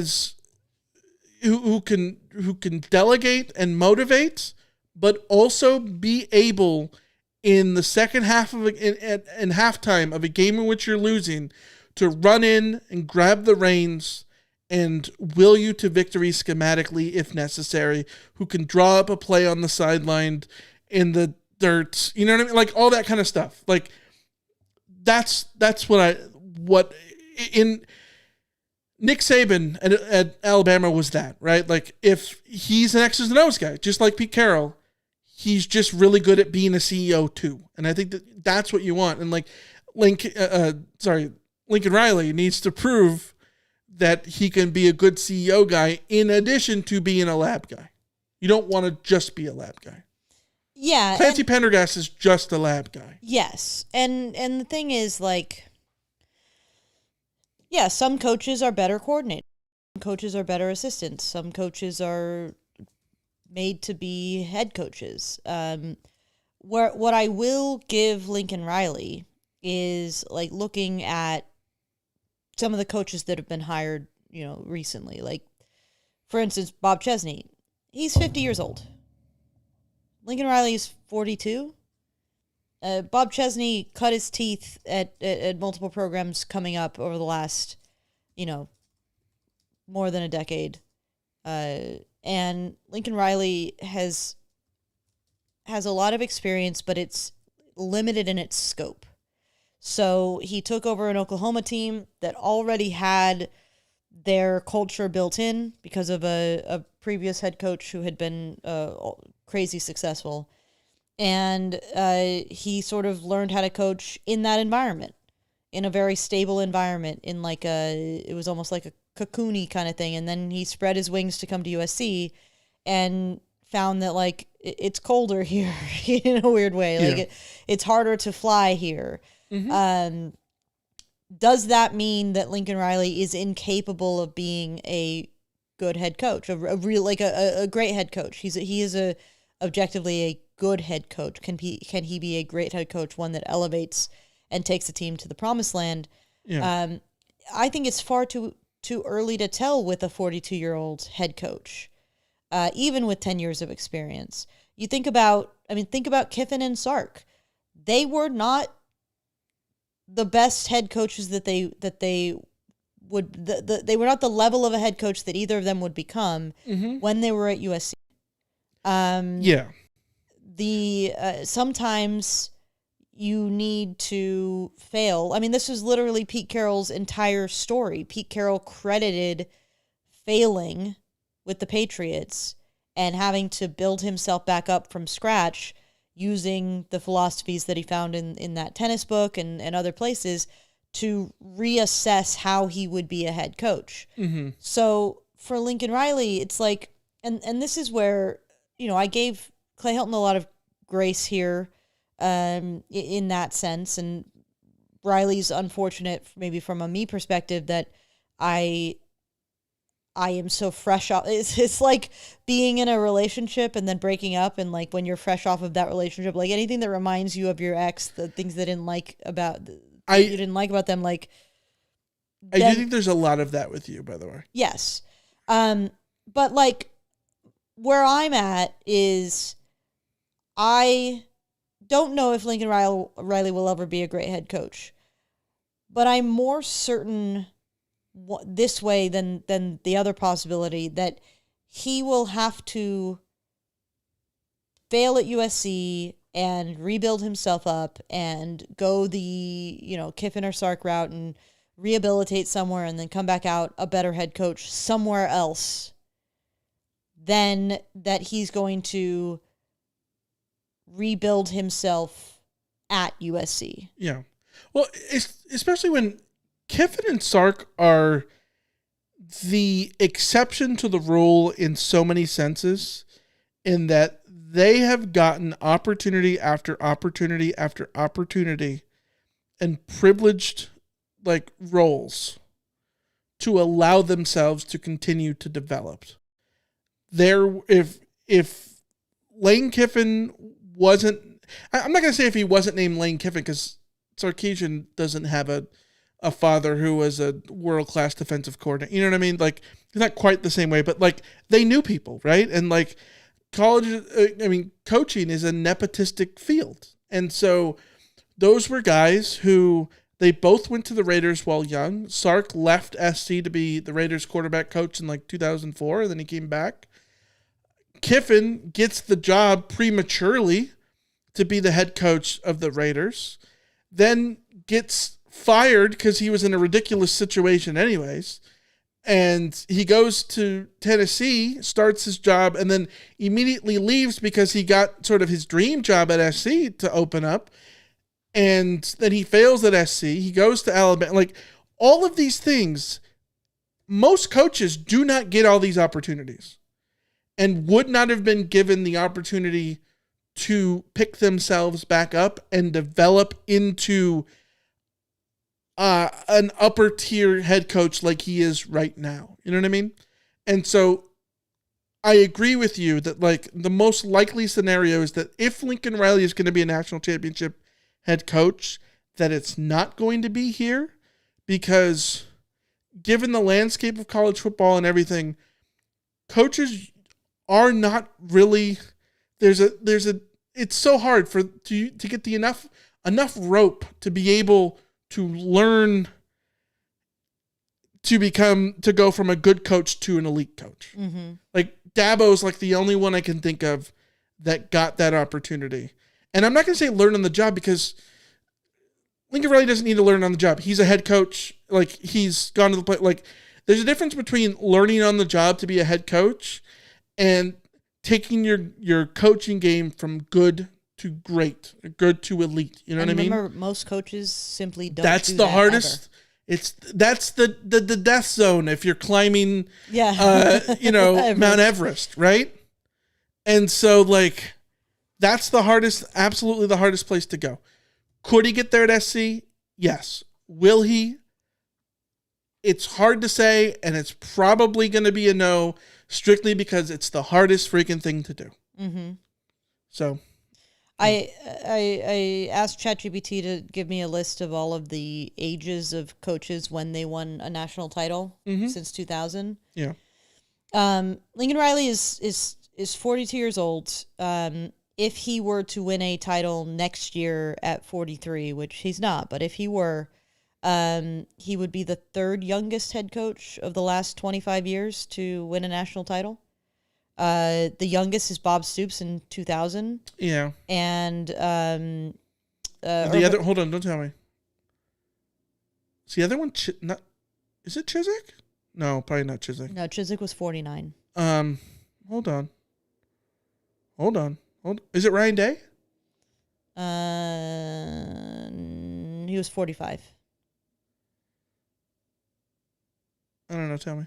Is it Saban 1? No, it's not Saban 1. Saban 1 was 52 years old. Okay. It was Urban Meyer at Florida, 42 Oh, years old. yeah. But the vast majority of coaches, if you look at it, Larry Coker, 53, Jim Tressel, 50, Nick Saban, 52, Pete Carroll, 53, Mac Brown, 54, Les Miles, 54, Saban again, Chiswick at 49, Jimbo at 48, Dabo at 47, Coach O at 58, Kirby at 46, Harbaugh at 60, Ryan Day at 45. Like, I'm not saying that Lincoln Riley will win a head coach because but the vast majority of coaches don't win at that level until they are closer to 50, if not over 50. Lane Kiffin is 50. Yeah. Which is wild because in my head he's perpetually 42. Yes. But like, he's in that window of, if he's going to make it happen, now is the time that he would be most likely to do it, just in terms of the trends in college football.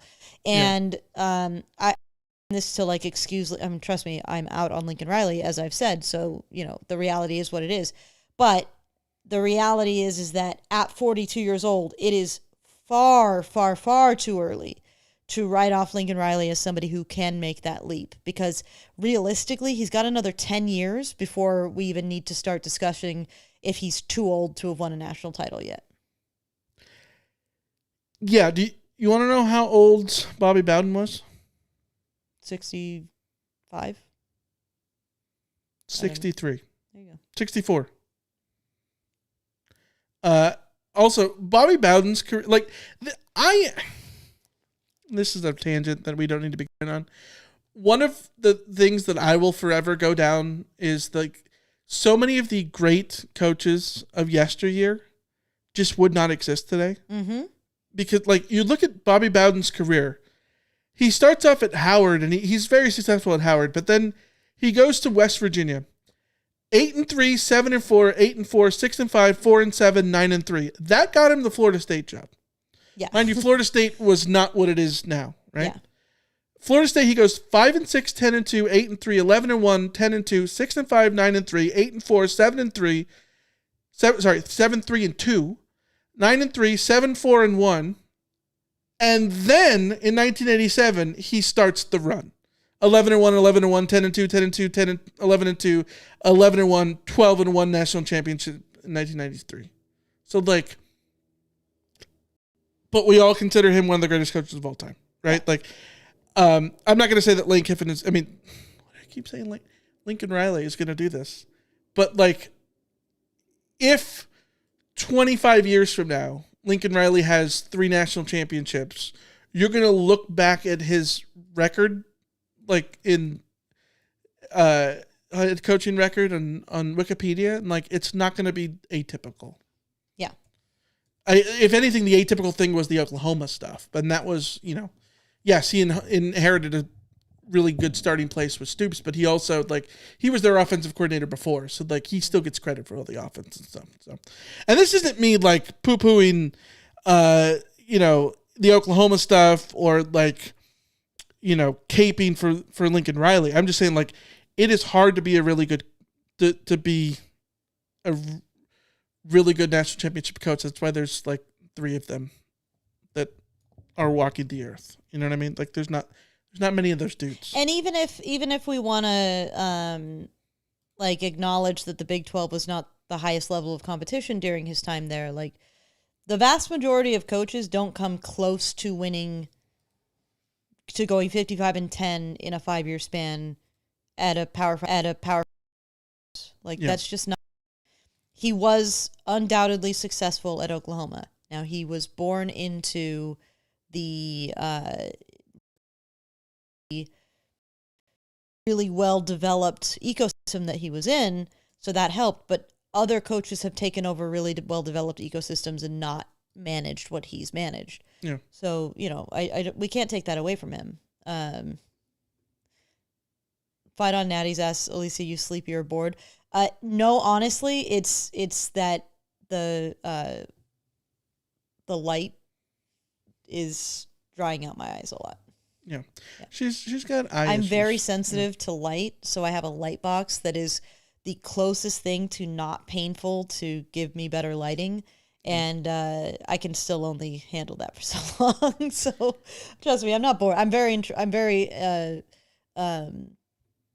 engaged by this conversation. But Yeah. Alien in the chat, Mac was 54, Mac Brown. I would have guessed 67. Mac was perpetually 67 This in my is the mind. thing that blows my mind. Mac Brown and Pete Carroll. Mm-hmm. What do you think the difference in age? If gun to your head, what do you think the difference in age is? They're like 1 year apart. 1 month apart. I would guess that Mac Brown was 8 years older minimum. Yeah. Now how about Bruce Arians?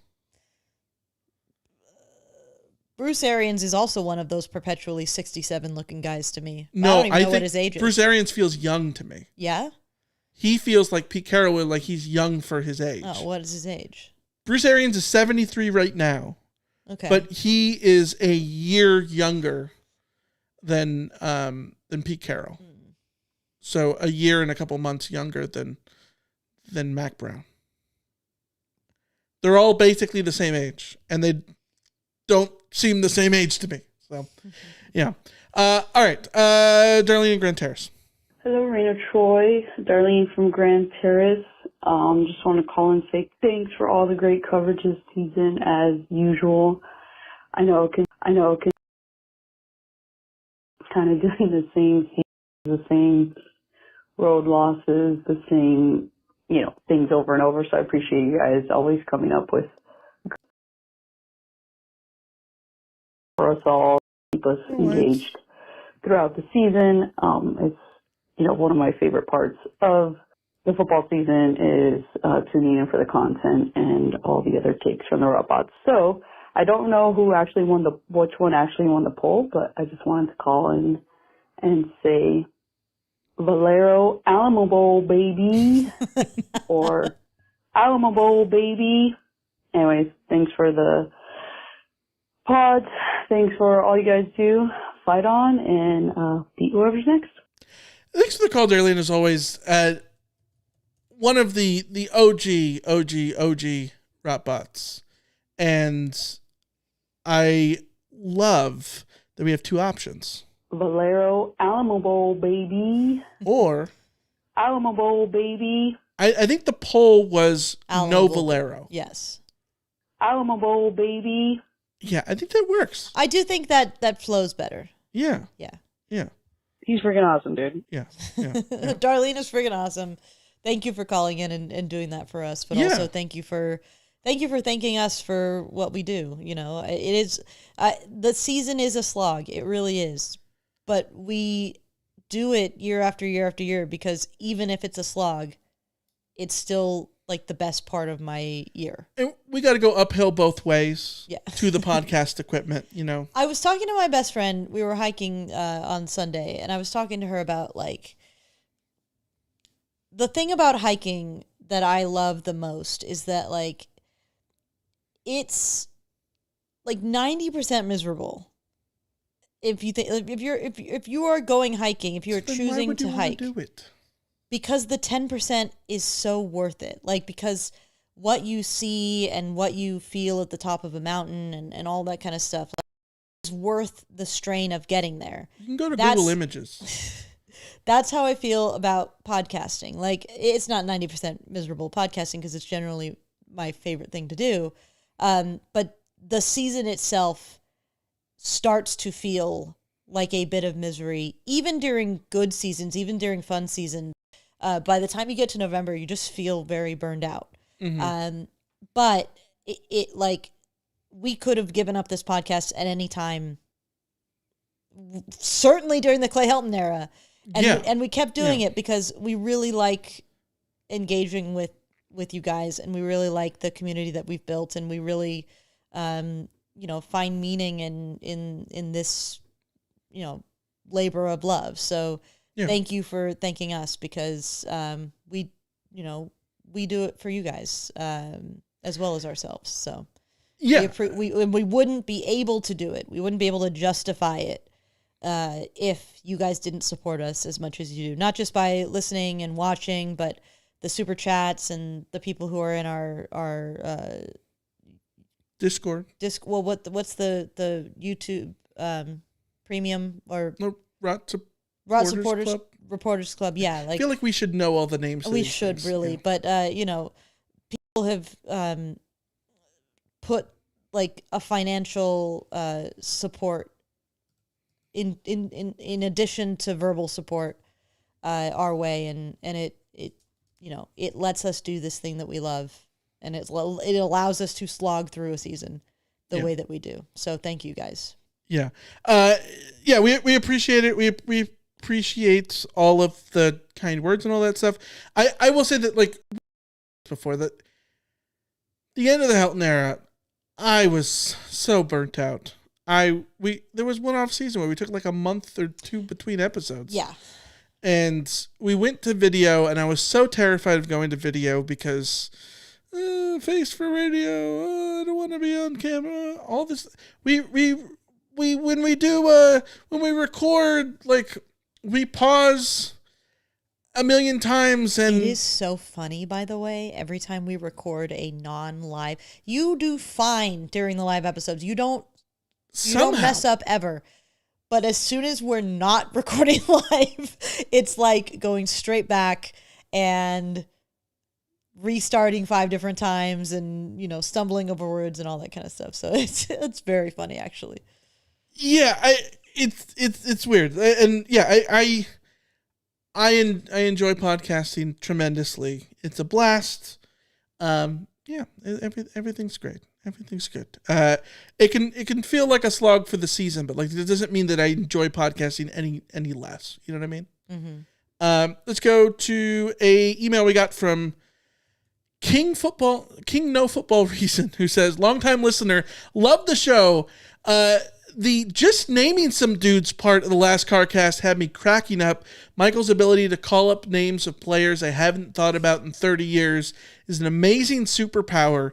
I do have to take issue with one thing, though. In fact, I had to go back and listen 3 times to make sure I heard it right. How in the world does Jalen Green get mentioned twice? But USC's last 2 Heisman-winning quarterbacks, Caleb Williams and Matt Leinart, are never mentioned? It's like throwing tight end screens on 4th down, or having your receiver try to throw a pass in a downpour, going for style points while ignoring the obvious play. Am I not understanding the game? Fight on, King No Football Reason. We appreciate the loving the segment. It's one of my favorite things to do in life, is just name some random dudes. It is a guy's meme, if you will. But also, yes, you're not understanding the game. The point is to just name some dudes, not the dudes. Yeah, it's supposed to be like in many ways like naming the Jags, the Just a Guys. Yes. Which is why I felt like I was cheating by naming guys like John David Booty and Cody Kessler and Rodney P. Like, that felt like cheating. It's just that I don't have the encyclopedic knowledge or ability to like call things into my head that Michael does. So I just got to do what I got to do to keep up. But no, you don't want to name Matt Leinart or Caleb Williams. You want to name the walk-on 3rd-string quarterback that you remember their name. Jesse Scroggins. Jesse Scroggins was a great pull. Yeah. Yeah. You want to pull out DJ Morgan. You don't want to say Buck Allen. Yes. As Iliam says, the point is to eventually get to Mike Van Raphorst. Yes. Yeah. Absolutely. That was fun. I feel like we should always do those things. If anyone just randomly drops a name in the chat or anything, we should just delve into it. It's funny because we have a George Uko. Terrell Casey. Dennis Davis. We're not starting this. It's too late. We've still got too many messages to answer. I know. I'm not going to get into the Just a Guy talking. I will say we have a group chat where at random every few days somebody will just drop in a random name of a random athlete from whatever random. Rafi Belliard. And it'll just start just a back and forth, like, you know. Will Oman. 20 different names that just go everyone throwing stuff in. It's very funny. You remember Mike Fetters? Yeah, it's like one of those kind of things. Yeah. Mark in the chat says, would we have won if Kingsbury stayed? I have a hot take here. Okay. No, it wouldn't have made a difference because you know what the thing that USC has needed for a decade is defense. They have offensively been fine for the most part. Kingsbury would have had a better offense, but that better offense we have already seen with the level of defense that USC has played over the last decade would not have made enough of a difference to lead USC to any meaningful achievement. USC needed defense. Would we have won if Dave Aranda hadn't gotten hired at Baylor and had come to be USC's defensive coordinator? Yes. No, I agree. I agree. Also, I think that offense might have been a little bit better with Kingsbury rather than Timu Kingsbury, but I don't know that it would have been drastically different. Ellie in the chat says Zeke Marino, Ifeanyi Olete. We got a Discord message from Dan. Here's an art question. Michael, what is the workflow for creating the just hired head coach in the new team's clothing images? These are the questions I dream of. I've thought about, you are doing TikTok now. I've thought about doing, my day job is art stuff, design, graphic design, web design, UX, UI, a little bit of everything. And I've thought about what if I did the content where I just screen recorded me making logos or making a graphic of some sort and then fast forward it through the thing and did a voiceover and maybe that was my content because those TikTok accounts exist, right? Yeah. Maybe that would be cool. Because I could talk about this forever. What is the workflow for creating a just hired head coach? Okay, here's the key. First of all, there's nothing worse than changing somebody's jersey. Jersey is very difficult. It's always easier to change somebody's head, take their head off, put a new head on, than putting a new jersey on somebody. So in terms of a coach, what I am looking for if I'm the coach, if I'm doing this coach thing, I want a white shirt and a white hat. If you have a white shirt and a white hat, it's the easiest thing in the world. You just clone in the logo. Also, you find another picture of another coach wearing white. Let's say, for instance, you've got a picture of Brian Kelly wearing a white shirt, a white LSU shirt. And you've got a picture of Lane Kiffin wearing a white Ole Miss shirt. Well, you just mask in the Ole Miss logo the LSU logo from Brian Kelly's picture onto Lane Kiffin's Ole Miss shirt. And then you have to remember, are they also wearing Nike? Because if it's Nike, then you got to change the color of the Nike thing. So then you just put a color swatch over that, and then you just use the filters to filter it in. Maybe you might have to mask it a little bit. But if you go white or black, everything's fair game. If it gets difficult when it's a color, and that's when you have to sort of have some sort of color overlay situation. And that can be difficult because sometimes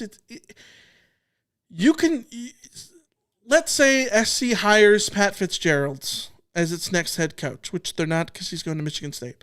And you've got a picture of him in a purple jacket and you need to put him in a Cardinal jacket. That is extremely difficult to do because to get the colors to look exactly right is way harder than you think it is. So then you have two options. One of them, you cut his head off and you put his head on someone who has a similar body type. And that's a little weird. Then you got to find two photos of where the heads are pointing in the right direction, right? That gets a little tough. Mostly because that could just look weird. And then you do it and then you post it and you forget that, oh shoot, that he has a tattoo and now this guy doesn't have a tattoo. You know what I mean? Something weird like that. But, realistically, what I would do in that situation is I would make I would do the same thing and mask in the logo, and then I would make it black and white, and the rest of the graphic would have some sort of color element. So that way it's not highlighting the fact that he's actually still wearing the purple jacket. You know what I mean? Mm-hmm. Yeah. I have another... Viewers are going down while I say all this. I have another update on the transfer portal. Braylon Conley is entering the portal, that's a bummer. He tweeted himself, "I will be entering the transfer portal in January with 3 years of eligibility." He also misspelled eligibility, which is funny. But that to me tells me that he intends to stay with USC for the bowl game, which is good. But that would be a bummer. I think that we saw good glimpses. I thought he started to come alive. He had a really good game against UCLA. It felt like. So yeah, it's a bummer. It's a bummer to lose him. The Northwestern game, I think, was good. Yeah, I am very curious what USC plans to do with their corner room in addition to the safety room, because there's a universe where I think Lincoln Riley has said that they're not really looking to be very active in the portal. Yeah. But I think there's a universe where they end up being very active for the defensive backs. I mean, maybe they'll be all in on like Tristan Castro and RJ Sermons from day one, but I don't know. It's going to be interesting. I think it'll be interesting to see if they can keep Braylon Conley, just because we saw flashes. Then again, next year they expect to have Chasen Johnson, obviously, assuming that he stays and all that kind of stuff. So I don't know. Long time until next season. Marcellus Williams, Chasen Johnson. So they're losing DeCarlos Nicholson and Braylon Conley. Likely Kamari Ramsey and Bishop Fitzgerald. But that means they bring back, and DJ Harvey also, they bring back Marcellus Williams, Kennedy Urlacher, Christian Pierce, and obviously have to then bring up some more corners. Either it just feels like a position that they're going to be forced to, well, I guess Prophet Brown is taking the red shirt. So Prophet Brown will be back. Chasen Johnson back. Alex Graham looked really good. You've got Kevin Longstreet, Tristan Castro, and RJ Sermons coming through. Yeah, so maybe they could just stick with who they've got, but there will be some growing pains. So I don't know. We'll see. There'll be something going on in the portal. There always is. All right, we got a super chat. Hey. From Tim in LA. Cheers to another season of great offense, okay defense, and bad food takes. Where's the bad food takes? There's no bad food takes here. There's nothing but good food takes. Like mashed potatoes, bad. They're just bad. I genuinely don't understand how people think that mashed potato is the worst form of a potato, and it's not even close. Not even close. You are so wrong. Name a worse potato. You can't. A worse potato than mashed potatoes? potatoes? There's one with a bruise on it, maybe. No, roasted potatoes are worse than mashed potatoes. Disagree. Yeah. Disagree. Home fries, worse than mashed potatoes. Outrageous take. I'm not saying these are bad. I'm saying these are worse than mashed potatoes. Yeah, on no day ever. No. I would have mashed potatoes over those. I'd probably have mashed potatoes over a baked potato. Those are the bottom two for me. Mashed potatoes are great. Roasted? Yeah, roasted. No, roasted mashed potatoes are. I'll take all rotten potatoes over.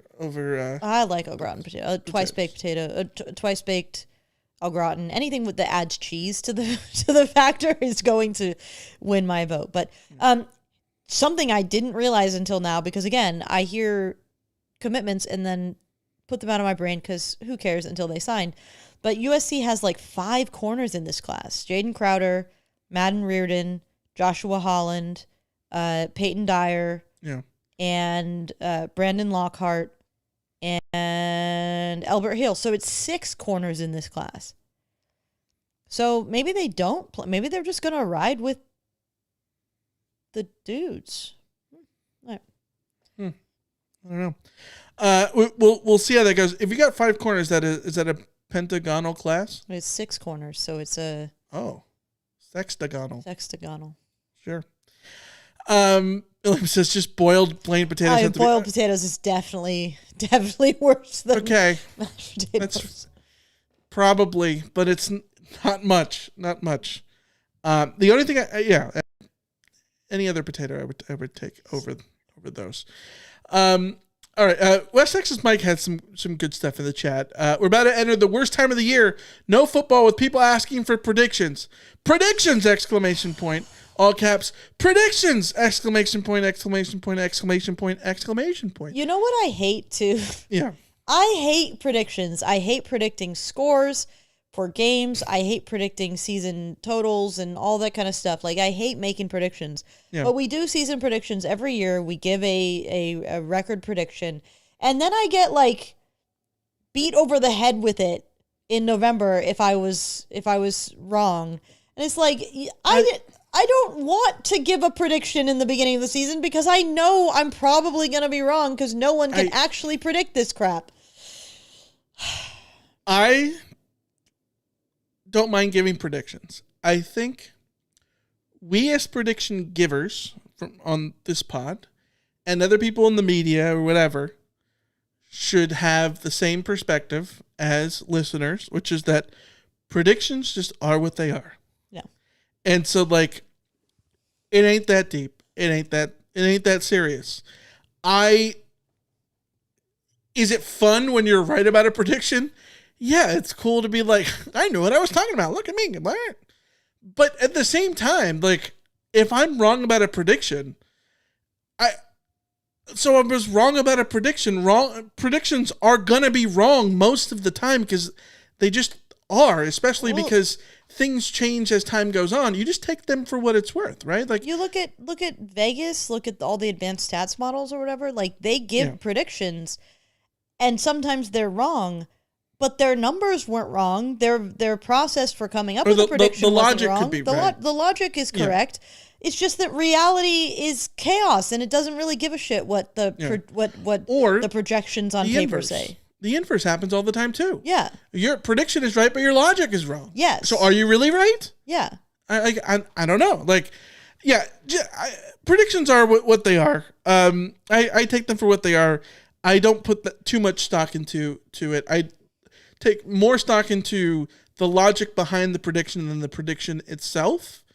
And that logic behind the prediction absolutely is subject to change and could be wrong and all that kind of stuff. So, like, yeah, take that for what it's worth. But one of the annual parts of, like, West Texas Mike is mentioning the prediction stuff. Every episode from here on out will be, how many wins next season? Let us get to spring ball at least before we even start to imagine any sort of answer to those. And then the entire fall camp will be, how many wins? It's like, have a season predictions episode. Wait for that episode. Especially because, like, if I'm going to, like, put out a prediction and, like, have logic behind the prediction, I don't want to just pull it out of my ass. Like, I could sit here and say, like, yeah, I think SC could be, like, a 10-2 team next year. And then you look at the schedule and be like, actually, I don't see 10 wins here, or whatever it is, right? Like, that's the type of thing, which is also my issue with the top 25 poll. Like people will be like, this is not a top 10 team. Okay, that's fair to say. Can you name 10 teams that are better? And then if you can't, well, then they are a top 10 team. Like, it's relative to everything else because polls are multi-dimensional. Yeah. All right. West Texas Mike also said Michael's going to make a wonderful 80-year-old. This is hilarious because That's I just amazing. commented on TikTok like last week. Like some dude was going on this story. And I'm like, I literally commented, "Don't take this the wrong way, but you're gonna make a great grandpa someday." And I was worried that might be like come off as mean, even though I meant it in like the nicest way. He took it beautifully, and like I take this as a great compliment. I love this. Hey, if I can make it to 80. I don't think I'm going to hit 40, but if I can hit 80. That's morbid. Hello. My dad comments in the chat that I predict you will finally love mashed potatoes. No. He would have to try them every once in a while to find out if he liked mashed potatoes. I've had mashed potatoes. They're garbage. Yeah, I had things in my teenagehood that I didn't like and then came around to eventually. I've had all sorts of mashed potatoes. If you just... They all suck. They're bad. They're bad. I cannot with you. They're bad. I'm sorry. They're bad. All right. Sean and Beautiful Austin, Texas. No football question for the podcast. But sushi, yay or nay? It's nay. It's nay. Sorry. I don't like fish. I like fish. I don't like raw fish. The only time I'll eat fish is if it's battered and deep fried. Otherwise, I do not want fish. I wish I liked sushi because it seems like a cool food. Mm-hmm. It would be cool. I wish I liked fish more because when I go to fancy restaurants with my brother, who's like a foodie, they make these incredible fish dishes that, like, objectively, I think are really that I taste and I really enjoy. Yeah. But the thing I don't enjoy about them is the taste of the fish. Sure. So, like, I imagine how much more I could enjoy them if I liked the taste of fish. But I have and this is the difference between me and you, Michael. Mm-hmm. I have had fish. I continue to eat fish. And I know I don't like fish, but I give it a try because who knows what kind of flavors I might pick up. I have had the best quality fish the average person could probably have, and I have still not liked it. Just like I have had the most beautifully cooked scallops that my brother raved about that I just realized I just don't like scallops because I have tried them in the best possible form. I've given them a chance. You're saying this like as if I haven't had mashed potatoes. I've had mashed potatoes. They suck. I'm sorry. You have given up on the concept of you finding a next time you have mashed potatoes. Okay. I will try. I will have a bite of the things. I won't enjoy it because it's bad, but I will have a bite of the things. Iliam asks, what about those Michelin star mashed potatoes that are like 50% butter? Yeah, see, this is my thing. Is like, I think Michael But I don't like the texture. Oh, like, the texture is bad. You need to get over the texture. The thing is, the crazy thing is here. The texture. What are your favorite kind of fries, Michael? Every time you make this argument, it's ridiculous. The inside of the big steak fries are literally just mashed potatoes.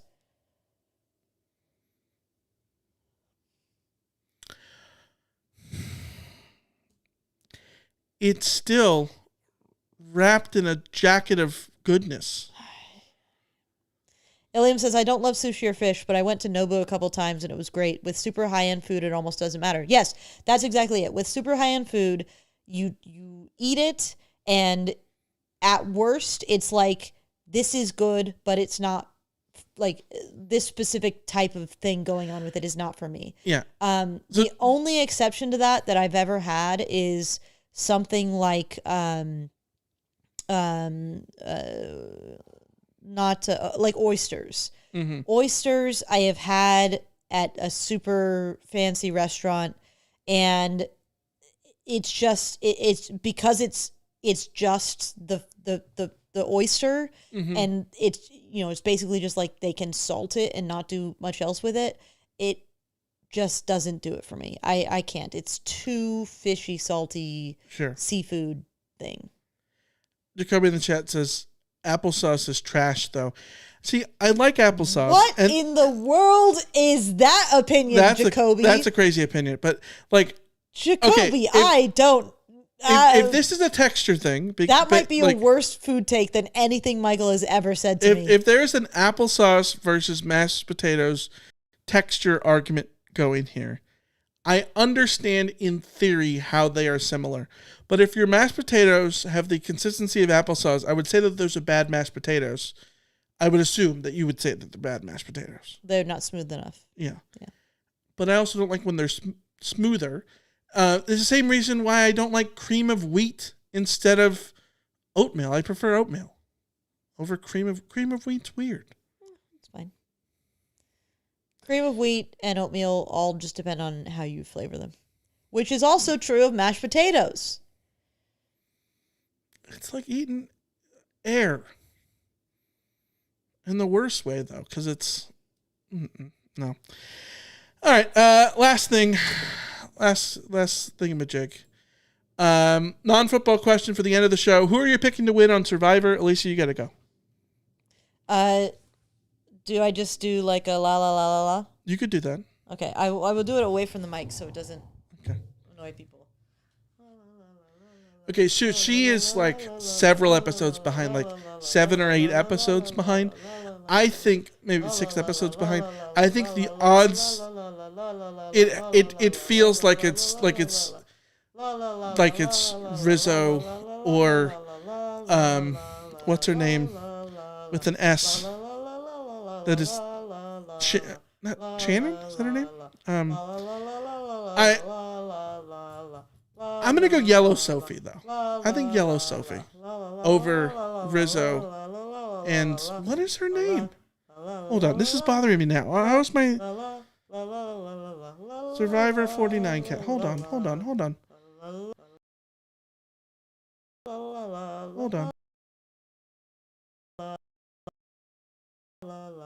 1 second. I gotta like scroll down to the person I'm. Is Shannon the one who I'm talking? No, it's not Shannon. Savannah. Sorry, Savannah. I think Savannah's probably the odds-on favorite to win it. Savannah or Rizzo, but I'm gonna say Yellow Sophie. So, all right, okay, we're done. We're done. Okay. Yeah. What'd you get from that? I ran out of ways to say la la la la. Okay. I also heard you shout Savannah, but I was pretty sure that was bait. So. Interesting. All right. Okay. We'll be back. Are we going to be back Wednesday? I guess we have to because it's signing day. Or do we just back Monday? We'll be back Monday. Because we can do signing day stuff. Yeah, let's signing day, and we'll be able to talk about who SC is going to play in the bowl game. Alamo Bowl, baby. Yeah. Last Texas Mike, is this why you're the number 1 ranked USC pod? I think we're number 2. We are definitely number 2 behind the Peristyle podcast at best, but yeah. We're the Pepsi. We are the Pepsi. That's a good motto in life. I don't want to be the Batman, the Robin. I mean, it's like that commercial. We don't build a lot of the things that make you that you use in your life. We make it better. Yeah. The BNSF or whatever it is. Yeah. We don't make a lot of that. My hot take is that, like, because people always talk about, like, I feel like a supporting character in my own life. And I'm like, I'm happy to be a supporting character person. Fight on Nettie says Jack Youngblood. Jack Youngblood doesn't work. Jack Youngblood's in the Hall of Fame. Like, if you're going to pick, like, a random Ram, then, I mean, Roman Gabriel probably still too famous. Random Ram. Kyle Turley. Kyle Turley with the Rams? He was with the Rams, right? I'm getting that right? He was with the Rams. Or was he just with the Rams? William says we're the SRS distribution of USC pods. Yeah. No one quite knows what we do or why we're important. Yeah. But we are. Are we? We are. All right, we've gone 2.5 hours. Yeah. We'll be back next Monday. Until then, join us over on Discord or send us your emails or whatever it is. So until next time, we'll see you. See ya. See ya.